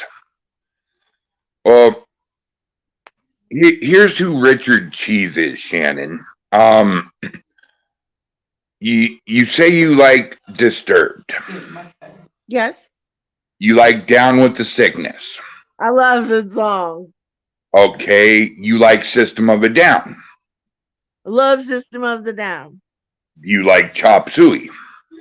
I do like Chop Suey, but I like BYOB better. Hell yeah. Okay, he does Gin and Juice. He does the song My Neck, My Back. Right. I think I have heard this guy. He does so many different songs, but here's the catch to this guy, everybody, is he does Down with the Sickness and Chop Suey and Baby Got Back and Gin and Juice by Snoop Dogg, all like Frank Sinatra. Like I was going to say, like a 1960s lounge singer, right? And it is the best thing I've ever heard. I've heard some of his stuff, and it sounds very cool. I have a question for you. Absolutely. What are the names of those guys that dress up in those big, gigantic costumes and they charge like $1,500 a ticket? And they're like super heavy metal? Guar. Yeah. I love Guar. You know how many countries and cities that Guar has been banned from? No, I didn't. At least over 12. Like, wow. I'm talking full countries they have been banned. Wow. They do some off the wall shit. I would love to have seen Guar in their prime. Right. What did you think of Anthrax? They were like intense with some great music. That's right, Raymond. What about let's see. Radar. Or no, not Radar. No. The song Radar Love. By Golden Earring. Bullet hits the bone. Now we're stepping into the twilight zone. God, where's Cass when I need him? I need to start making song references so we'll sing.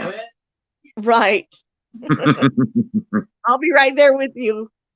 You're gonna stay way over there. So Terry says, "Down with the sickness. Makes me go wild when I hear it. If I'm in my car, I'm gonna get the looks for sure." Right. Yeah, when you're in your car listening to that song, Terry, you're gonna probably give yourself whiplash. Right. Whoa. Their hometown included, Raymond says.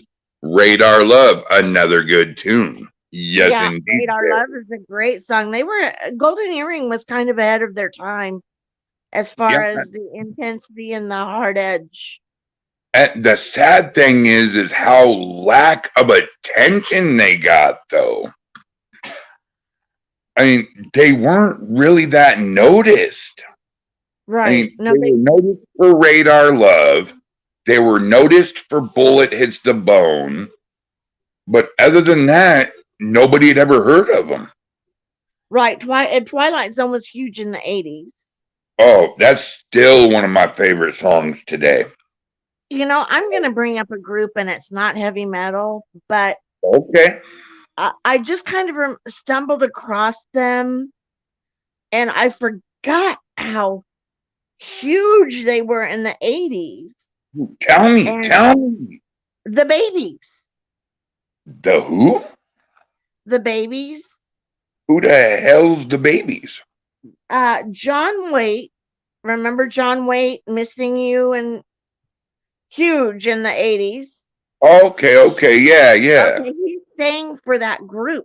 Nice. Midnight Rendezvous. Isn't It About Time? If you go back and listen to some of these songs, you'll be like, oh my gosh, it was so huge. And they came out with some great music with some great production. And but they weren't like over the top huge. You know who's over the top huge? And they were females?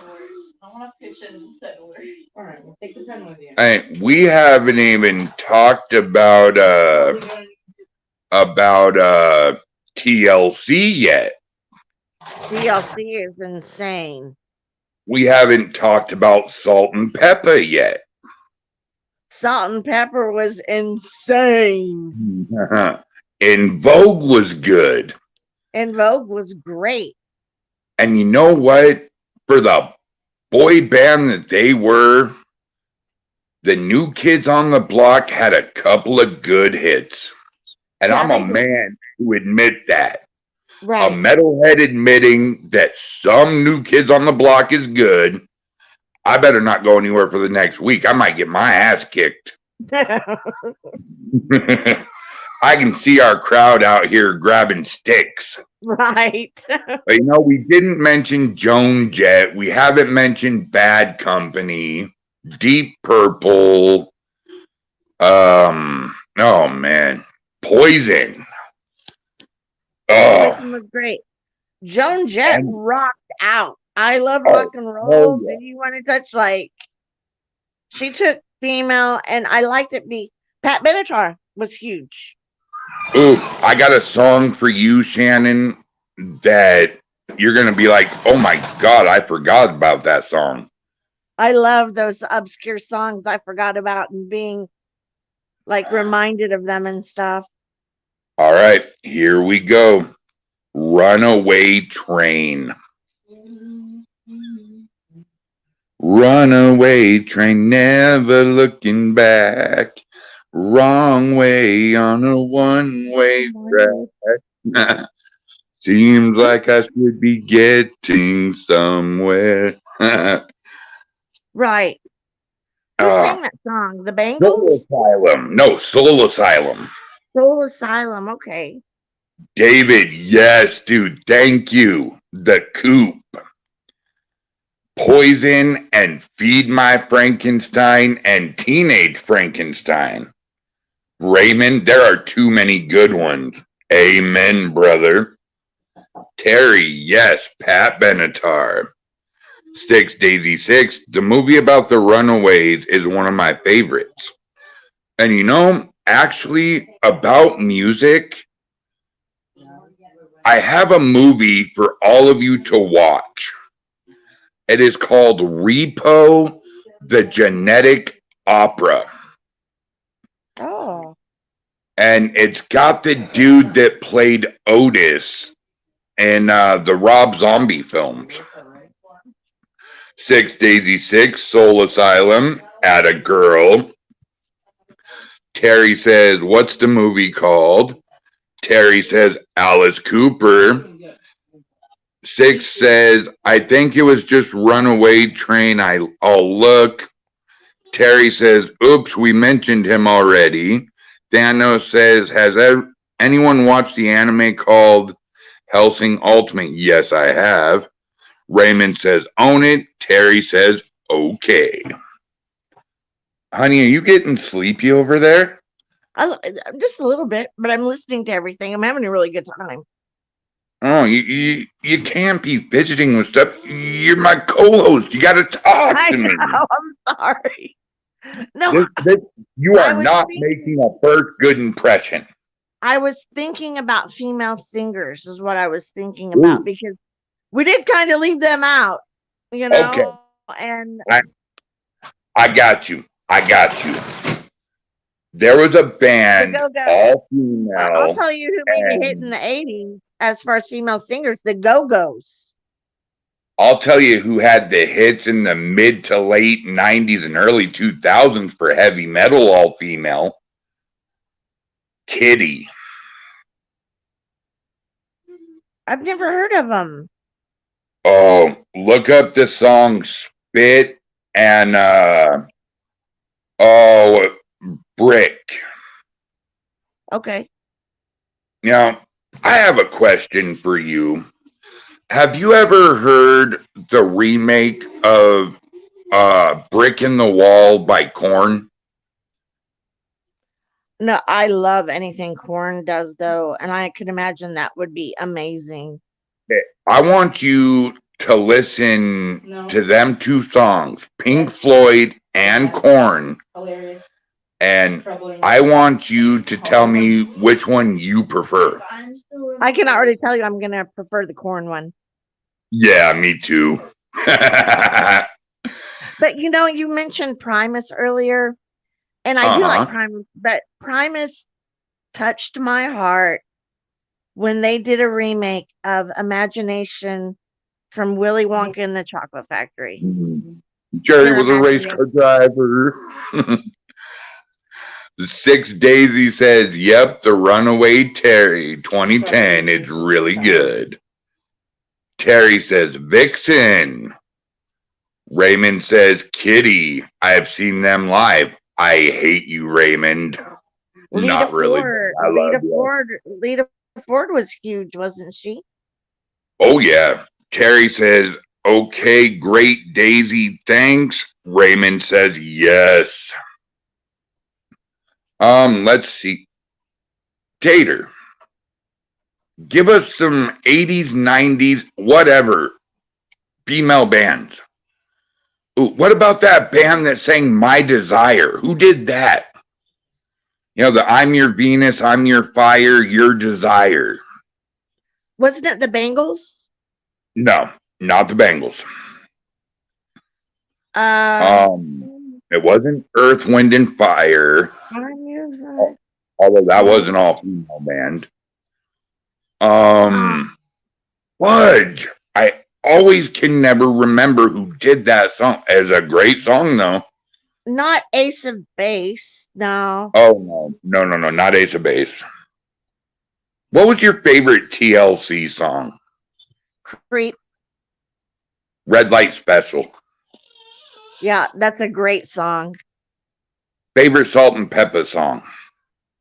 Push it. Push it. Yep. Real good. Yep. Oh, man. All right, Tone Loc or Sir Mix-a-Lot. People would think that I would like Waterfalls by TLC, but Creep, I just can't. It just sounds so good. Oh, Six Daisy said Waterfall. I have to agree. That was a great song. Raymond said Shocking Blue. Six Daisy says Push It. Terry says Don't Go Chasing Waterfalls. Aretha Franklin. Yeah, Midnight Train to Georgia, baby. Right. Was that Aretha Franklin? I thought that was Patti LaBelle. You know, could be right. I like. Dino says I love dubstep. Dino. I never loved a man the way I love you by Aretha Franklin is a great song. Yes, it is. Thanos, I have to disagree, dude. I can't get into dubstep. I can't get into techno. But I'll tell you what, Swedish metal, Finland metal, and Nightwish really kick ass. Right. Any of the European, they really go hard. They really go hard. Donna Summers and the Supremes.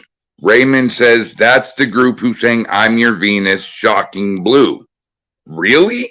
Oh, I wouldn't have known that in a million years. And Thanos, you are absolutely right, buddy. Just because I don't like dubstep doesn't mean we ain't best friends, dude. You're one of my greatest supporters, and if you ever come over to my house, my wife loves dubstep. Y'all can play that shit all night long.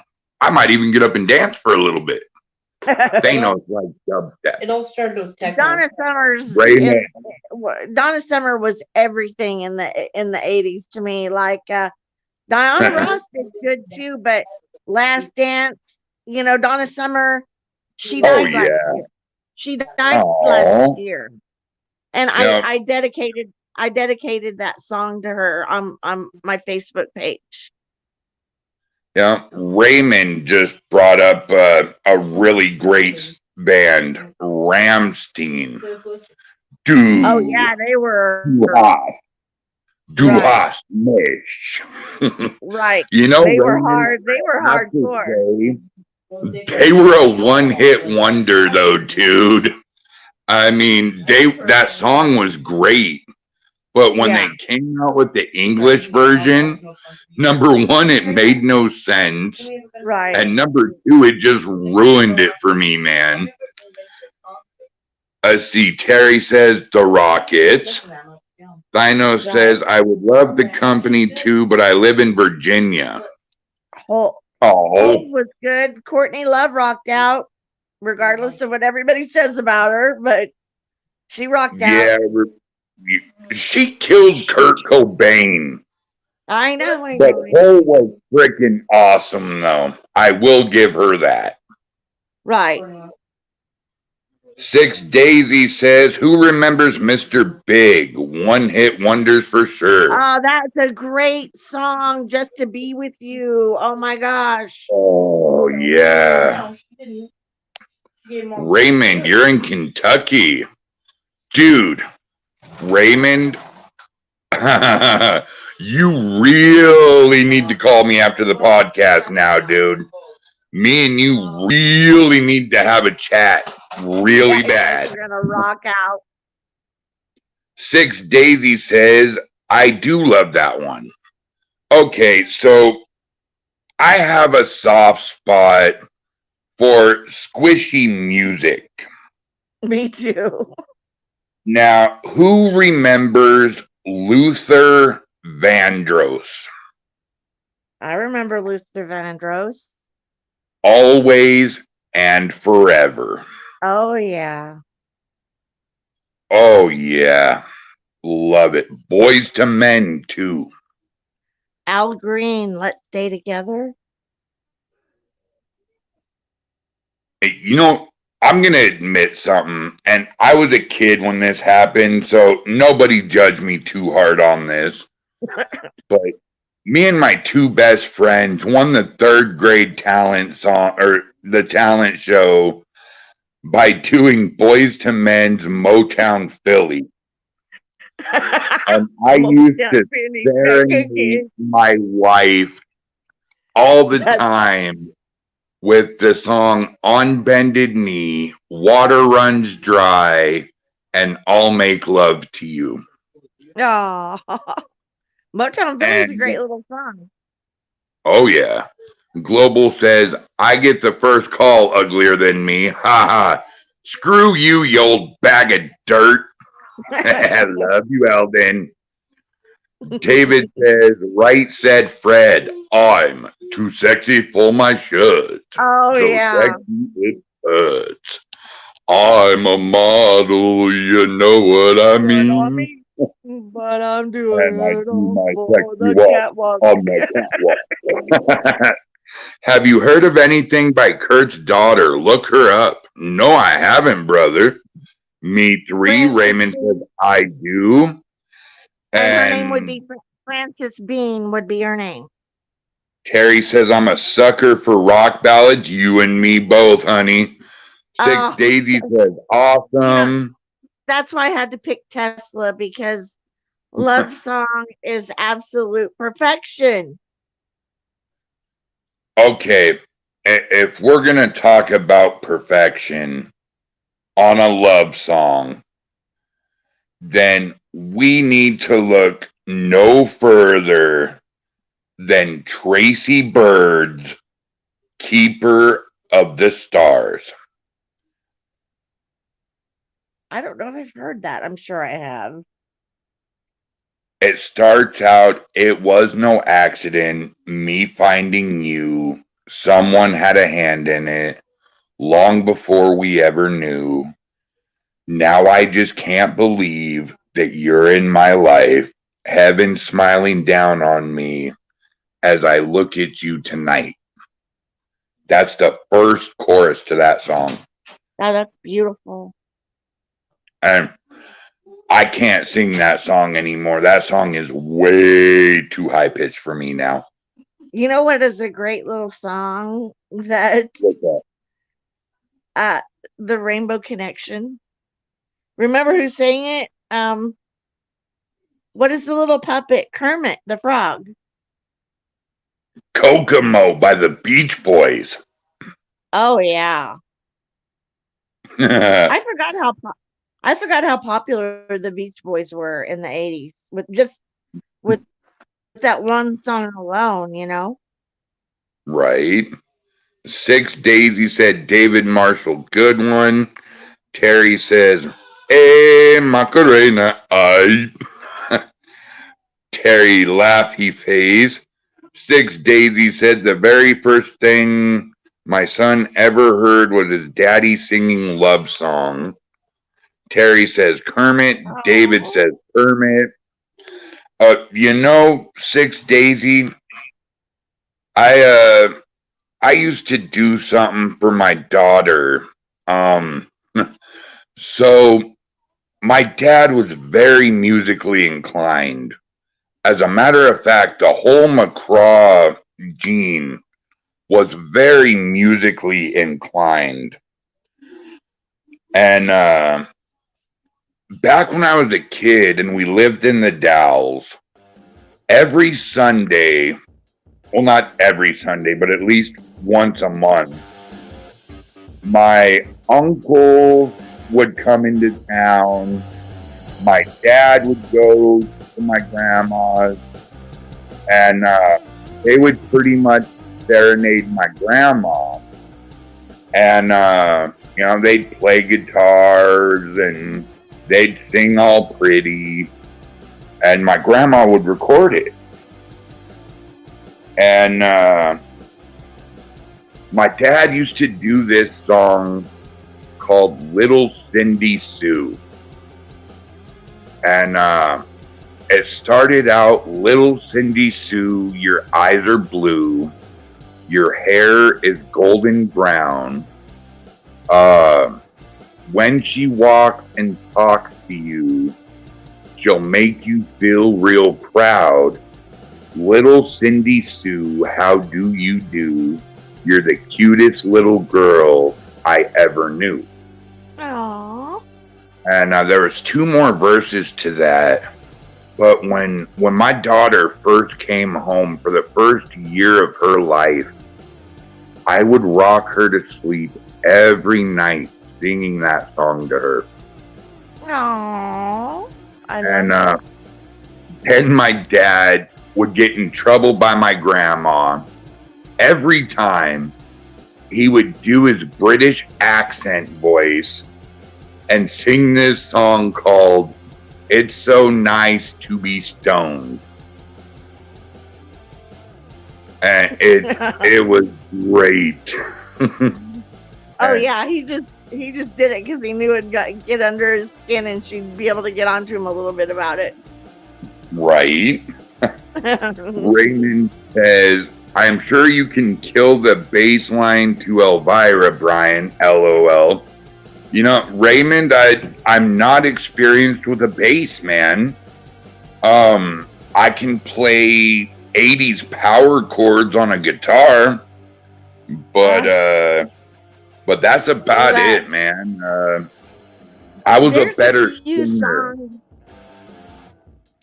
There's a few songs in my life that I could never hear again and have heard it for the what is that? Tlc Song. Said, "Oh, very cute. Thank you." And Terry says, "My dad was really into rock music. Remember, he got me into Edgar Winter's Frankenstein. Also introduced me to Wild Cherry." Nice. I saw Edgar Winters in concert. That was a good concert. Who was your first concert? Oh, you know who I saw him with? Stevie Ray Vaughan. Oh, hell yeah. That was a great concert. Who was your first concert?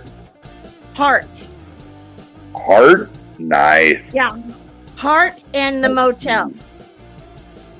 My first concert was it was Dysfunctional Chaos, Scary Jane, 5'6", and Monster Magnet. Oh wow. Yeah. But you have to remember though, I didn't really get into going to concerts until I was like 17 or 18. Right. I was too busy trying to get tickets traveling all around the U.S. to go watch wrestling events. Right. I was really never...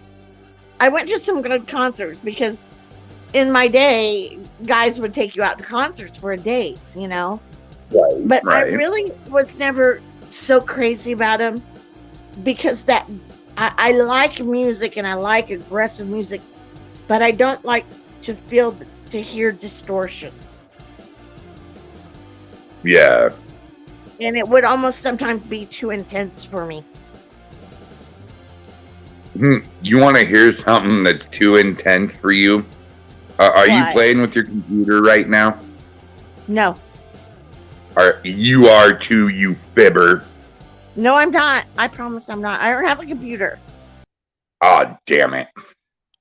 All right. David and Raymond, this is for you. Now, I don't know how you guys feel about heavy metal, and you're going to probably think what I recommend to you sucks, And if you do, that's fine, but at least I got you to view it. I want you guys to go on YouTube and I want you to type in something creepy metal. And what you're going to look for is a screen that is green, and it'll have kind of a short, fat dude on it. And when you click on it, I want you to listen to 3 songs. I want you to listen to Love Song. I want you to listen to Serial Killer. And I want you to listen to Radioactive Zombies. Now, there's a big reason I'm asking you guys to do this, David and Raymond. You hush. Don't you ruin it for me, Shannon. I'm sorry. You know, I stopped you in time. You didn't let it out. You know, my brother, I've got musicians in my family, and my brother has a Grammy. Has a Grammy? Yeah. Nice. Yeah. Raymond says free concert, Diamond Rio, paid concert, Jerry Cantrell, and Creed. Dude, I am so sorry about the Creed part. Bro. Creed sucks ass. I've never been a fan. But Diamond Rio for a free concert, I love some Diamond Rio. You know, the fiddle player for Lone Star, his name was Kurt something, but he was married to my mom's boss at the time, or they were divorced, but either which way, he still hung out. And I actually got to hang out with him for a while. He's a really cool guy. David says, or Alice Cooper's Welcome to My Nightmare Tour. Terry says, we can't forget Queen. All right, David. Oh my I had God. a paper when I was a teenager, Bohemian Rhapsody. Great song, yes, but it's all about fat bottom girls. Right. Because they make the rockin' world go round. Go round. That's right. Queen was amazing. I can't, you know, Do you remember Wasp? I remember Wasp. Wasp kicked ass. David says, great song, Terry. Terry says, it really was. It was a lot of fun. Raymond says, I'm a Mark Truman. My eyes are blurry. He's a killer guitarist. Bicycle. Oh, yes. Man. Killer Queen was another one. That's a great song. And I can't remember who did this song. It wasn't Blue Oyster Cult, although Don't Fear the Reaper is an awesome song. But do you remember Godzilla? Who did that song? I can't remember. Blue Oyster Cult. Was it really? Yeah, it was really Blue Oyster Cult. Oh no. There goes Tokyo. There goes Godzilla. 6 days, he says, I just thought of Wasp yesterday. And then she says, go, go, Godzilla. And then BOC. You know, there is somebody we haven't given enough credit to tonight. And I actually learned this person's entire dance to one of his music videos when me and my sister were a kid. And he had some great music. His lifestyle was creepy, and I would have never let my kids around him in a million years. Right. but Michael Jackson. Michael Jackson was insane. And Don't stop till you get enough. I mean, oh yeah. there's very few albums, like I call them still albums or CDs or whatever, that I would buy that I would enjoy every song on it, and his is one of those. So me and my sister were watching MTV and we're waiting for our favorite Michael Jackson song to come on so we can record it and we can learn this dance. And when it came on, we recorded it, and I'll be damned if we weren't choreographing that whole song within a month. Right. That's right. Well, this fat guy was doing the Thriller dance. right. When I saw him, I was there and watched him do the moonwalk for the first time, which if Nice. anybody doesn't know anything, the moonwalk was like the biggest thing. After that day, everybody was moonwalking. Well, if you notice too, that after everybody saw MC Hammer in parachute pants, the next week, everybody had parachute pants. Yep. Raymond says all the crap his dad put those kids through, wonder he was a little creepy. That is true, dude. I really liked Michael Jackson. Thriller was cool. Hell yeah. Yes, the Beastie Boys sure do. Let's see, Terry. Yeah. Fight for your right to party. Brass Monkey. No Sleep Till Brooklyn. Intergalactic Sanitarium. Intergalactic, that's right. I can go on and on about the Beastie Boys. In my opinion, they were kind of the ones that brought, hip hop and metal kind of together. Right. Yeah, I agree. I will have to agree. They're kind of like the godfather of that. What is the guys that, and another one that did that was the guys that sang Cult of Personality. Cult of Personality. Black guy. Something Color. Something Color. Yep. Fuck, what was it? But I love that song too. That's a great song. It was ahead of its time. You want to hear something really cool about that song? Sure. There was a wrestler by the name of CM Punk, and he used that song for his entrance music. Yeah, that's a great song. Let's see. Thanos says, I, for one, did not discriminate anyone because they are another version of myself. 6 Day 6 says, No Sleep is my favorite. Raymond says, Sabotage. Giovanni said, ZZ Top. Hell yeah, sharp-dressed man right there. Thank you, 6 Daisy. Living Color.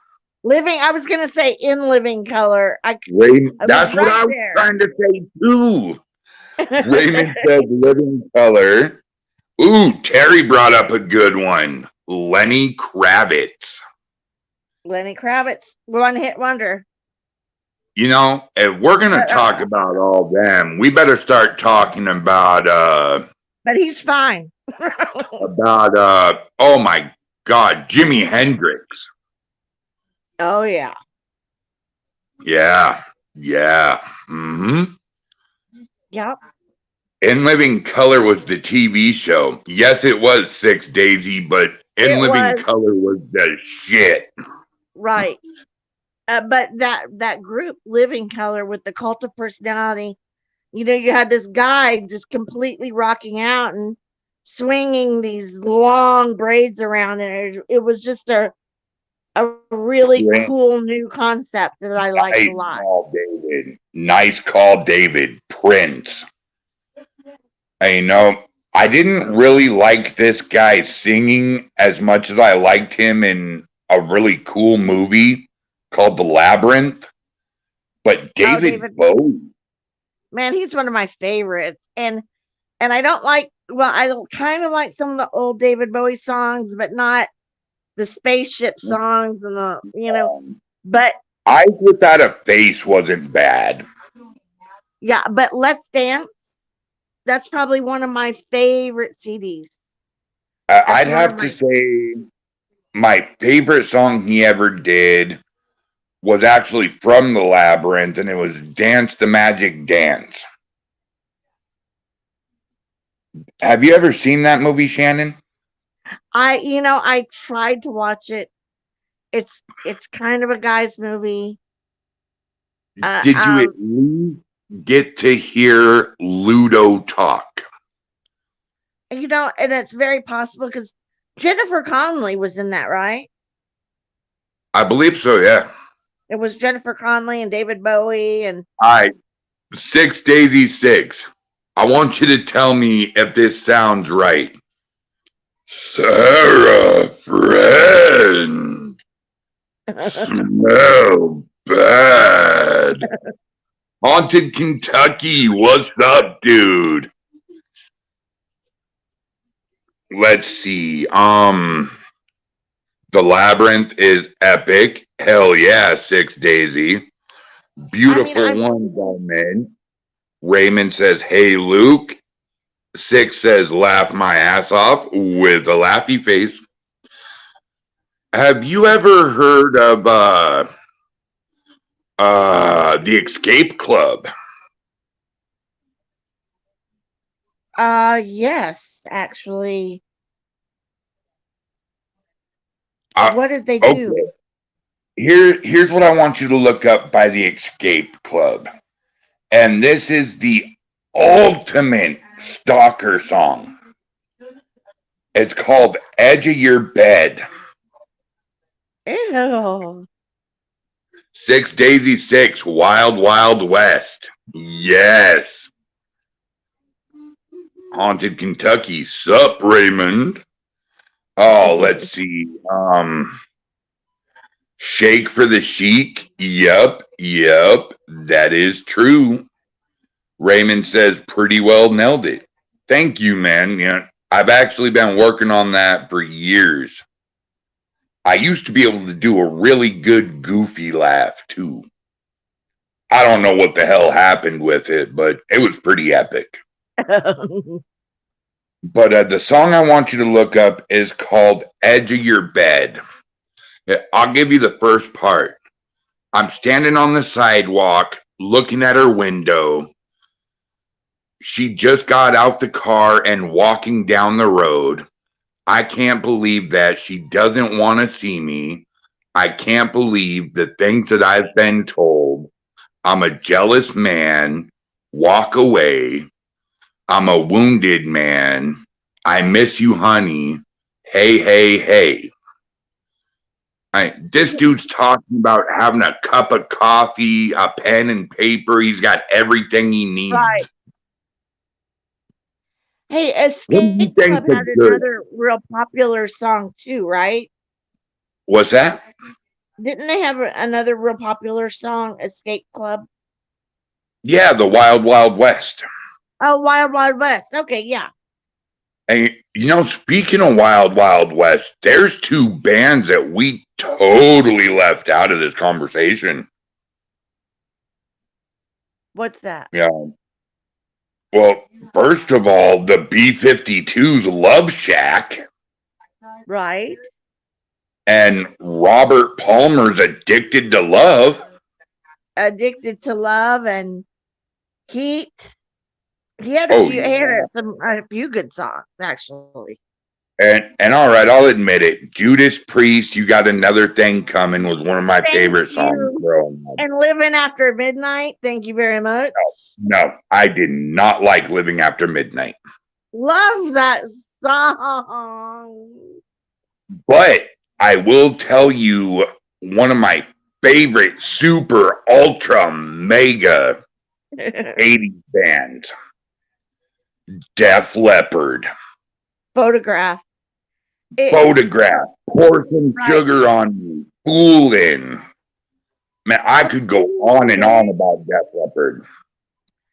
Def Leppard kind of took rock and roll because we were surrounded by 80s songs, and then here comes Def Leppard, and they're like, "No, you need to hear us now."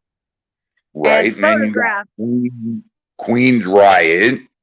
right? And then they put out an amazing video, Photograph, with the song, and they couldn't have gotten any bigger. Oh God, Six Daisy, really? I'll do it. Okay. Six Daisy wants to know what has 9 arms and sucks. David says, I'm not into Pink at the moment. Terry says, oh yeah, forgot about Def Leppard. Six Daisy says. Terry says, Quiet Riot. And man, my God. You know, what I liked about the 80s is What's that? we were forgiving, and we let artists reinvent themselves, and we had their backs. So you've got who sings "Eye in the Sky"? Alan's Parson Project. Ooh, You've got yeah. Quiet Riot. We've got Joe Walsh in the 80s was huge. Let's see who else. God, the Led name Zeppelin, right on the tip of my tongue. Robert Plant made a great song in the 80s called "Burning Down One Side." 6 Days as Def Leppard. Only if you're one-armed, honey. Cheating bastard. Terry says Pink Floyd. You know, I could never really get into Pink Floyd. Me neither. Their music was like 10 minutes long. It's like the Grateful Dead. I couldn't get into that either. Me neither. And come on, give me a beat, give me some life, give me.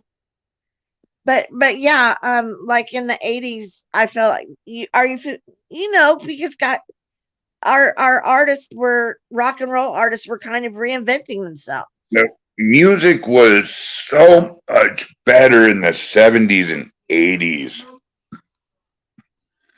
David says Billy Joel. Terry says Joel? me neither. Billy Squire. Billy Ray Cyrus.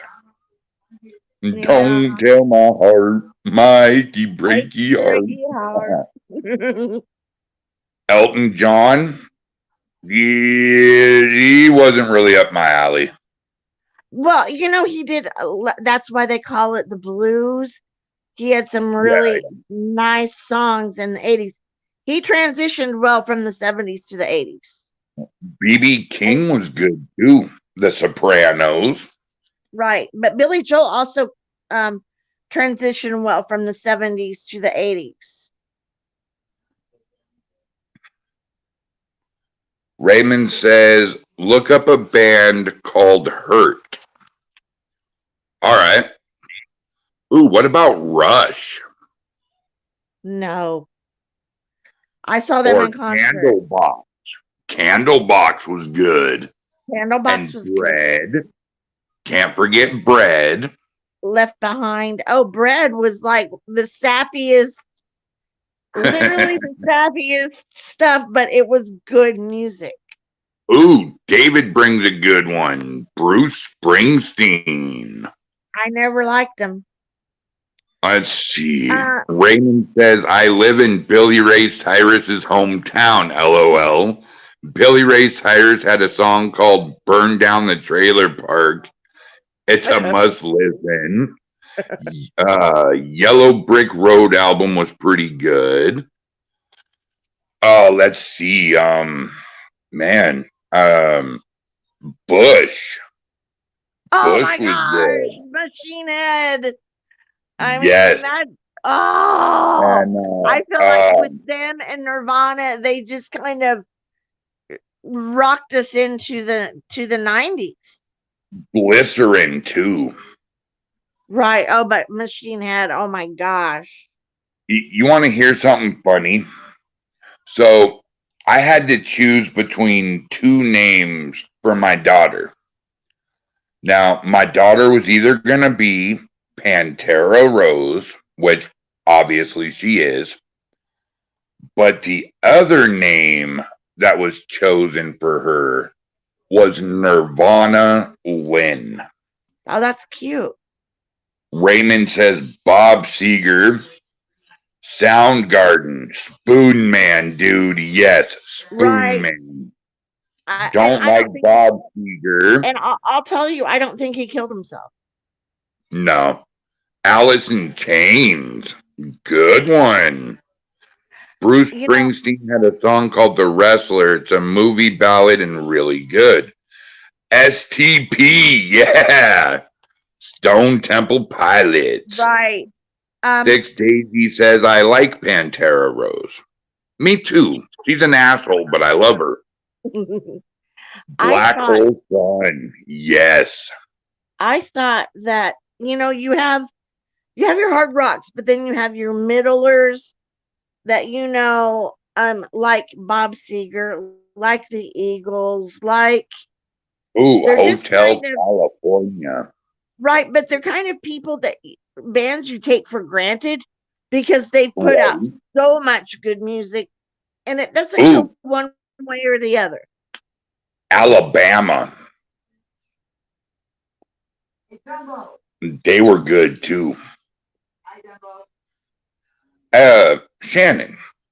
Yes. Since we're on the subject of music, I want to switch gears a little bit. What did you think about this movie the first time you saw it? And you too, audience, I want to know your opinions too. The Rocky Horror Picture Show. I loved it. Time Warp. Like, I love it. It's outstanding. Not much longer. It's brilliant. It's brilliant because of the audience participation. Oh God, I have seen that movie in the theater at least a dozen times, and I guarantee almost 3/4 of them are dressed like Frankenfurter. Right. And I'll be the first one to admit it. Frankenfurter was sexy as hell in that lingerie. Right. I mean, yeah, definitely. But if you ever watch it and then you watch The Rocky, you'll notice the same mouth movements that the clown had. Right. It is fantastic. Let's see, Terry says, Stone Temple Pilots, I love them. Six Daisy said, One Day You'll Accompany Me by Seeger is great. Didn't Seeger do Turn the Page? I mean, Seeger put out some great music. He's like the Eagles, I was too young to appreciate it the first time I watched it. Raymond says, I own the Rocky Horror 2 along with Repo. Yes. Terry said, Seeger did have a couple songs I liked, but that was about it. He's from my hometown too. And Scott Little says, let's do the time warp again. It's just a step to the left. You know who sings that song amazing? Right. No. Jack Black. Really? Yeah. Okay. Notorious D. Yeah, he nails that song. All right. Now we're going to talk about Jack Black. What was your opinion on Tenacious D and the Pick of Destiny?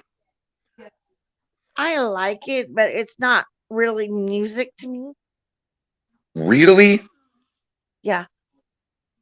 Oh, fair enough. But when he gets time warp, he tears it up. Terry says, Rocky Horror Picture Shows. See that and dressed up like a transvestite at the movie theater. You and me both, Terry. Yeah, Dino says, time skipping is cool. Terry says, shook a lot of rice off too. Oh, man. Holy shit, dude. We've actually kept an audience over 5 viewers for 3 hours and 24 minutes. Right. Raymond says Jack Black is a badass. Jack Black. Indeed, brother. Have you guys seen Indeed. that movie Bernie with him in it? It's great, and he sings, but he plays I mean, it's based on a true story, and he sings some old gospel music, and he Not. has got an amazing voice. Hey, Shannon, Yeah. please tell me we brought up this band before I feel really ashamed of myself. Did we bring up Rage? You did, yes. We brought up Rage Against the Machine? Yes. Oh yeah, yeah. Oh, thank God. Okay. I feel better now. You did good, I and you were feel a the one lot that better. mentioned them. Yeah. You know what death really kind of tore at my heartstrings a little bit ago? It may have been a couple of years ago. I can't remember it when it was, but when the lead singer of Static X died, Wayne Static. I loved Static X. I don't think I'm familiar with them. I'm gonna have to get myself. You wouldn't like Static X, honey. I wouldn't. No. Raymond, I'm sorry, dude. Chester, no. Lincoln Park sucked. Yeah. But we can still be friends, though. You know, now that I'm thinking about metal again, you got a lot of good bands. I mean, you got Cold Chamber. If you ever want to listen to Cold Chamber, listen to Sway or listen to Loco. And then you have Devil Driver, who was the same singer, lead singer from Cold Chamber, was the lead singer for Devil Driver. Man, every once in a while we'll get a hiccup of a good metal band. Are you familiar? We're never gonna get the 80s music back, and that freaking sucks. Terry, yes, we did say Deep Purple, Smoke on the Water. The first song I learned to play on guitar. Are you familiar with the band called Heffalumps? Are you familiar with the band named Warrant? Warrant? Yeah. Well, yeah. She's my cherry pie. Sweet drink of water. Didn't Warrant do Down Boys? Or no, that was the Down Boys, right? I think so, yeah. What about the Ramones? The Ramones are great. Yeah, the Ramones were great. Between them, they kind of pushed us into, because what was nice about the 80s is it had such a wide variety, because you got kind of into punk with who did the Rock the Casbah, and should I say it like the Clash. That song. The Clash. What did you think about Bruno Mars' Uptown Funk? I love it. It's one of those songs that the first time I heard it, I wanted to break my gosh damn stereo because my wife refused to turn that song off. It annoyed the piss out of me. And now I can't get enough of it. Right. It's a great song. There was another punk group, and there was a lead singer. It was called Romeo Void. And they had a song, could have been better if we slept together. And that song rocked out. So I have to know, if you had 3 songs that you heard for the first time and you instantly fell in love with it. What are those 3 songs? Oh gosh. Probably Down with the Sickness by Disturbed. Nice, nice. Um, You're gonna laugh at mine. probably Don't Stop Till You Get Enough by Michael Jackson. Yep, I could agree with that one. First time I heard it, I loved it. And The Man by the Killers. Okay. Mine would have to be and I did this song for karaoke in California, and there's a few old ladies in the crowd, and they bleeped the cuss words out on the screen.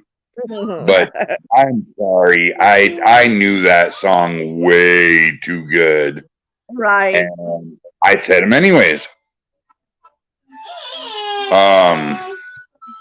But Afro Man, Colt 45, and 2 Zigzags. And I pissed that old lady off so bad. She comes up to me, she goes, "Do you kiss your mother with that mouth?" Right. I looked at her and I That's said, a pretty gnarly song. "Oh, dude," I looked at her and I said, "That ain't all I do with this mouth, mama." Song number 2 would be Billy Ocean, Caribbean Queen. Really? I would have never thought that in a million years. Number 3 would be Party All the Time by Eddie Murphy. Eddie Murphy, yeah. Actually, I have 5 of them. Number 4 is a band that we did not bring up yet, like Winger or White Lion. But Europe's The Final Countdown. The final countdown. We're leaving together. And song number 5, a lot of you aren't going to know who this is, but song number 5, and actually song number 6, because they're by the same artist, is High So High and Wiggy by the South Park Mexicans.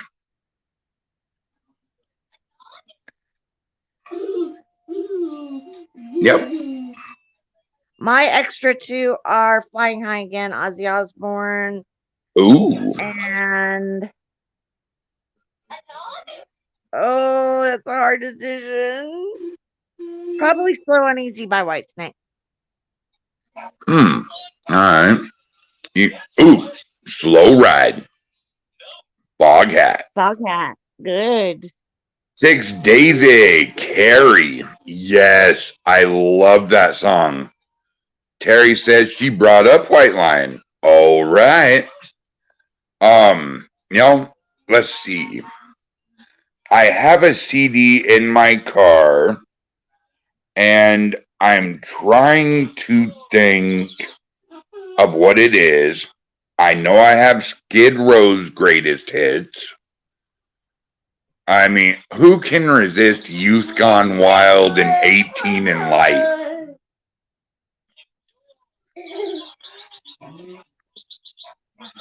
Let's see. 6 Daisy says, I adore name songs. I named my firstborn Jolene, Carrie, Angie, Sarah, Amanda. Aww. Okay. All right. You'll really love this then. You remember that song I told you that I used to sing my daughter, Little Cindy Sue? Yeah. Oh, my dad would change the lyrics to that song from Cindy Sue to Cindy Lou for my niece Janie Louise. If we have a girl That little girl's name is going to be Cynthia, aka Cindy Louise, aka Lou. Lou. Little Cindy Lou. And she'll be on what is July the 21st. Grinch? The Grinch. Yes. What I Got by Sublime. Yes. Suicidal Tendencies. Not bad. When Children Cry. I agree. You Got the Touch. Yes. Sublime. Did Sublime do Wrong Way in Santeria? Santeria. Remember I said Wait by White Line? Yeah, okay, all right. Six Daisy said, yep, Terry, I do. When the Children Cry is a good one too, Daisy. Yes, it is. You know, what about All for One's I Swear?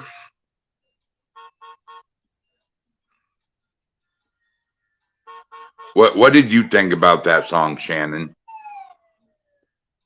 What was it? All for One, I Swear. I think it's a little sappy for my taste. Did you know that John Michael Montgomery redid that song? Yes. I like the way he did it better. Six Daisy says, oh, you're having a little Leo in July. Congratulations. Thank you. Finally, I'm not going to have another December baby. It's bad enough Pantera's birthday is Christmas Day. Mikey's birthday is a week before Christmas. Yes, he did, Raymond. You're absolutely right. You know, we're forgetting Usher. Yeah, Usher was good. And Montel Jordan. Montel Jordan. Girl, if it's all right, let's go somewhere and get it on tonight. And then Jordan was great. Right. And then there's Too Short. I wish I was a little bit taller. I wish I was a baller. Terry says, what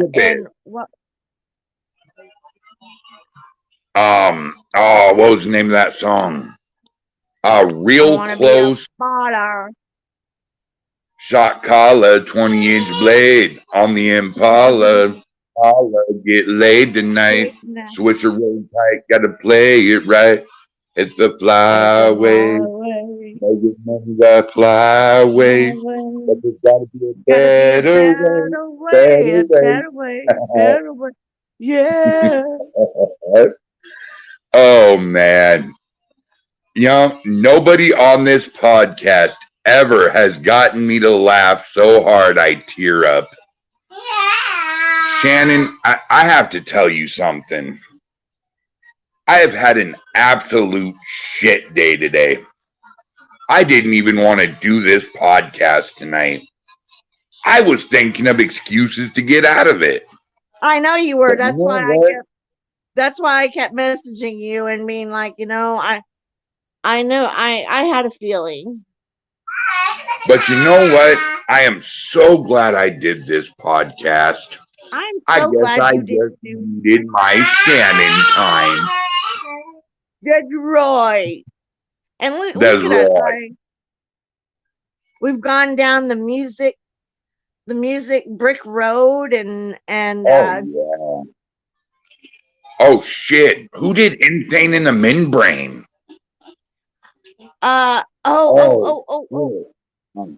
Cypress Hill. Yeah, there we go. There we go. And Bone Thugs and Harmony. Yep. Even though 98% of their shit was annoying. Who did that? Red Wine. Red Wine. not I smoke B-52. joints when I wake up. Right. Right. Um, Wow. um, the Smashing Pumpkins, Bullet with the Butterfly Wings. I cannot stand Billy Corbin's voice. He sounds like the Crypt Keeper. Ooh, David, REM, Losing My Religion. One of my favorite songs. Great song. Do you remember the song Shiny Happy People? Happy people going everywhere. Shiny happy people dancing. Do do do do do do do Right. do do That do. was REM too, wasn't it? I believe so. Yeah, it Ooh, was. Dick Daisy, REO Speedwagon. Very nice. And thank you, Raymond and Six. Cypress Hill indeed. REO Women, they got to Hollywood. They effeminated them too much. But in my 6th grade skating rink, we couldn't have listened to better rockers. You know, I think I quit listening to rap about the time 50 Cent was into his second or third album, and Nelly had put out the most annoying rap song that I have ever heard in my life.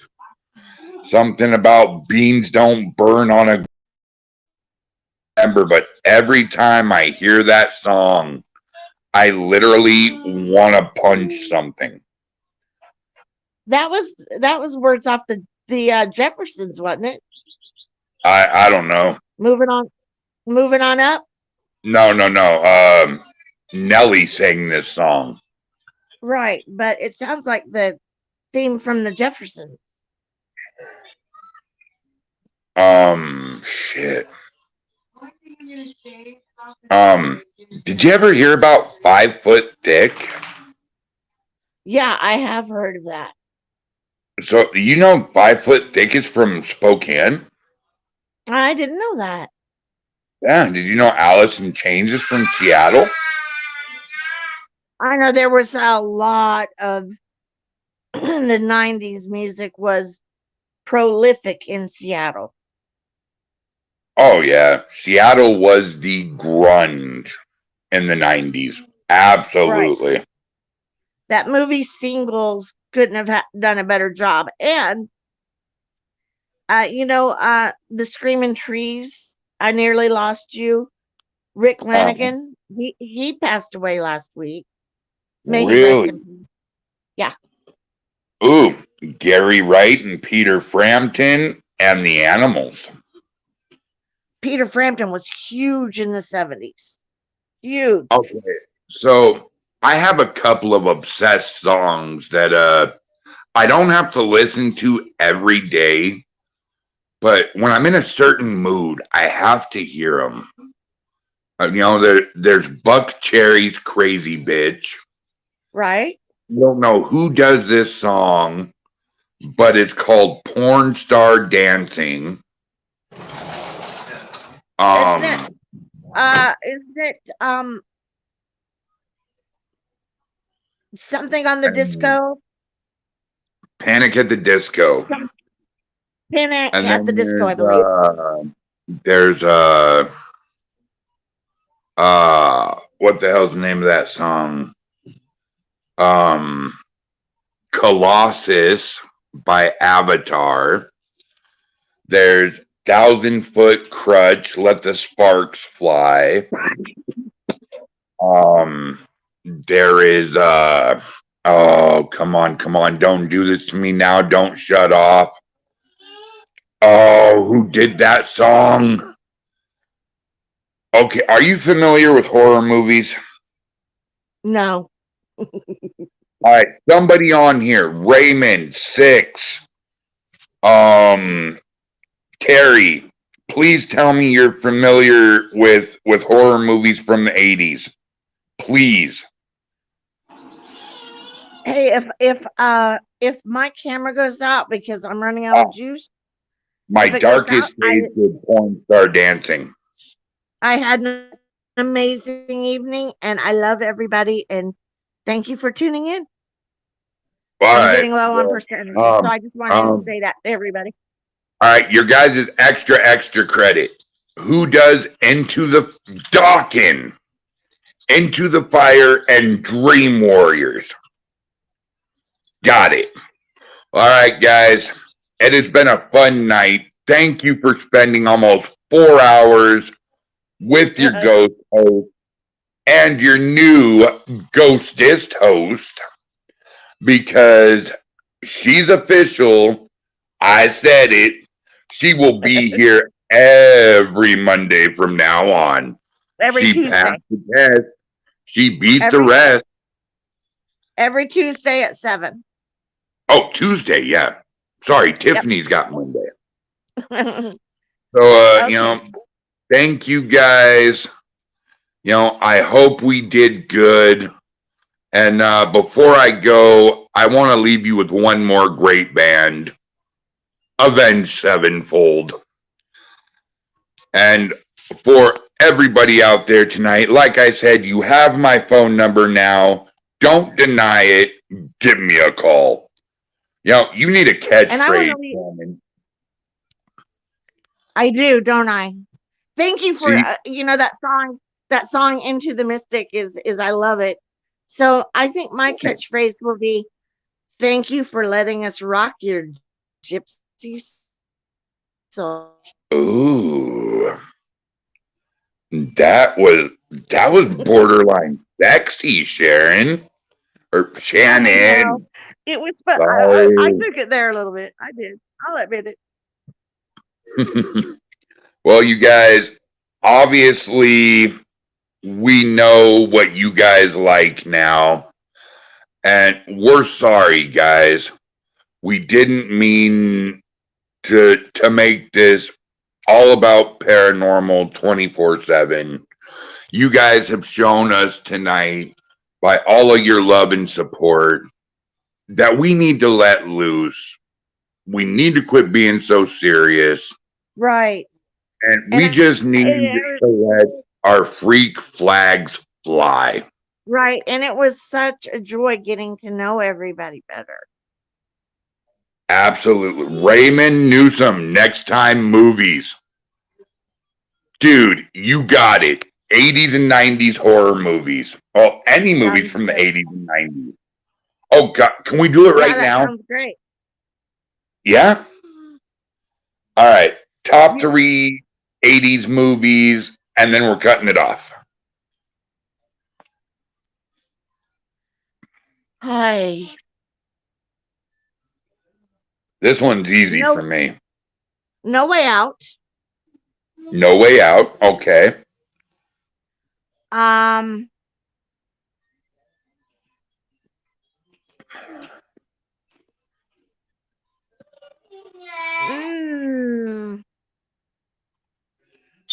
Was Shawshank Redemption in the 80s or no? It was further, wasn't it? That's all right. We'll count it. 70s and 80s. Okay. Shawshank Redemption. Heather's, Pump Up to Volume, The Labyrinth, Atta Girl 6. Yeah, see, I wasn't really into 80s movies like that, but Singles was really good with a good soundtrack. Okay. Here we go. Number 1. Only because it has my favorite scene of all Freddy movies. Nightmare on Elm Street 3, The Dream Warriors. Fuck, I can't remember if Puppet Master and Wish Master were 80s or 90s. Okay, I'll scratch both of those. Who Framed Roger Rabbit? That was a great little movie. Rocky Horror Picture Show. That was, after Who Framed Roger Rabbit, as women, like, who could compare with Jessica Rabbit? You know, I actually saw a life-size actual girl that looked like Jessica Rabbit. I mean, they're there for sure, but oh my gosh. Because you're I like, mean, who her do you, face, this girl's right? face, ugly as sin, but my God, her body looked identical to Jessica Rabbit. I used to be built like that. Do you Um, think that that could have been the start of like, you know, dirty anime? I absolutely think so because I remember asking men, like, so who do you think's pretty? And all of them would say Jessica Rabbit, and I'm thinking, she's not even real. Like, how do you It know who did? doesn't matter if she's real. She was Right, fucking hot. she was. I, Do you know who I did there her was voice? 50 there was 50-year-old guys out there that was probably doing you know what to the screen. Right. Do you know who did her voice? Not a clue. Kathleen Turner. Really? Yeah. Nice. David says Nightmare on Elm Street, Scream, and blank. Raymond says E.T., A Clockwork Orange, and The Shining. You know, Oh, which movie was D. Snyder in, you guys? Where he was that psychotic, like, killer dude with all the piercings and tattoos. David says Friday the 13th. Terry says, do you remember? I can't even pronounce that. No, I don't. Good movie, Terry. Six says, I've never seen it, Terry. I'll have to. Fino says, I know that I believe I am handsome as hell and good looking myself. I am. That's the spirit, buddy. I'll tell you a little secret. Take a good look at this mug. Yeah, see, a lot of people think I'm ugly as hell. But I'll tell you the no. secret. If you tell yourself every day, and it doesn't matter if you're fat, skinny, short, tall, check this out. I'm the sexiest man alive because I am nothing but twisted steel and sex appeal. That's right. Absolutely. I mean, you know, do you guys want me to show the picture again? One last time before I go. Yes, please. Stranglehold. You're the man, Raymond. Or Strangeland, yeah. You're the man, Raymond. Thanos, exactly.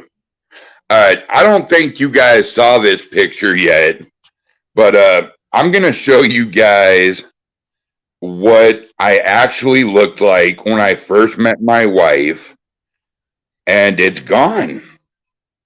Where'd my picture go? Oh well. Uh-oh, what happened? Oh crap, we lost our girl. David, I'm too sexy. Dude, don't get me started on it. I will do it. I'm too sexy for my shirt. Daisy, she is a mystical moose. She's Zeus's daughter. Look it up. It's pronounced Xanadu. Oh, okay. I think I might have seen that actually. So, guys, my co-host is gone. Her camera died. So, any of you guys want to come up on podcast and co-host with me? Whoever comes up here, we will talk about whatever you want to talk about. Come on, guys. If not, then unfortunately, I will have to end the podcast until next time. So come on, guys. I'm not ready to hang it up yet. No, no, no, no.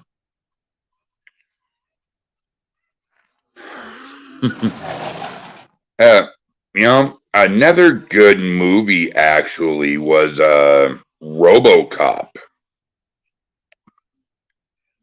RoboCop was a good one. And Coming to America was actually one of my favorites.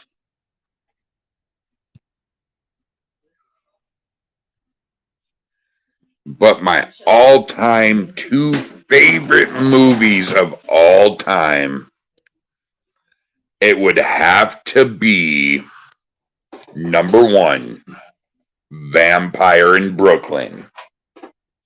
Number 2, Dracula, Dead and Loving It. Then you have Spaceballs, Robin Hood Men in Tights. You have Monty Python and the Holy Grail. I mean, you have The Life of Brian. Man, there's just too fucking many movies to mention right now, guys. No,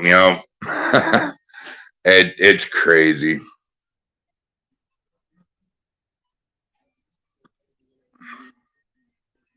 So come on, guys. Who's coming up here with me? Come on, Six Daisy. David. Come on. Come on, Raymond. Dinos. I know one day you'll get up here with me, dude. I believe you. Oh, man. David took off. See, I offer to come on and David takes off. Dinos, man, you have a good night. I love you too, brother. Give me a call and we'll talk, man. Six Daisy, I can't think on camera. LOL, I freeze. Fight Club, Donnie Darko. I have to get to the hospital tomorrow. My daughter has to have a biopsy done on her throat. I have to be there in 5 hours. I'm going to have to let you go for now. It's been lovely chatting with you all, guys. It's 5:15 p.m. here, and I got to cook dinner. Bye, Terry. Good luck. All right. Yes, Terry. Please keep us updated and let your daughter know that Global United and StreamYard and Shadow Zone wish her the very best of luck on her surgery and a very speedy recovery. And for all the rest of you, I see how it is now. You don't like me. You guys like Shannon. Nah, I don't care. You guys have been a fantastic audience tonight. And I look forward to electrifying you again next Monday. And, yeah, we're going to have some fun. Hit me up and I'll come on one day and we'll talk about a little bit of everything, man. It's going home 2 a.m. Raymond, David, 6. Did I say David? Yes, I did. Terry, Thanos, thank you guys. You guys are the Shadow Zone supporters, and you guys are just simply amazing. Thank you for staying with me for almost 4 hours tonight, and we will talk again real soon, guys. But for Shadow Zone Podcast, I hope you have a ghoulish night and a hauntingly good day. Catch you Wednesday, guys. Bye-bye.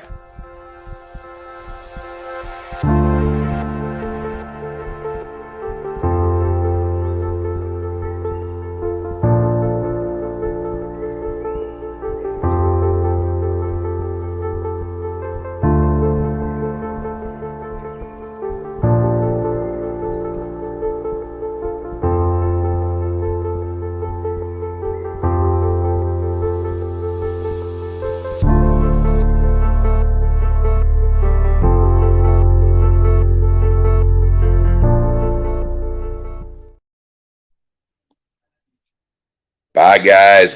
Love y'all.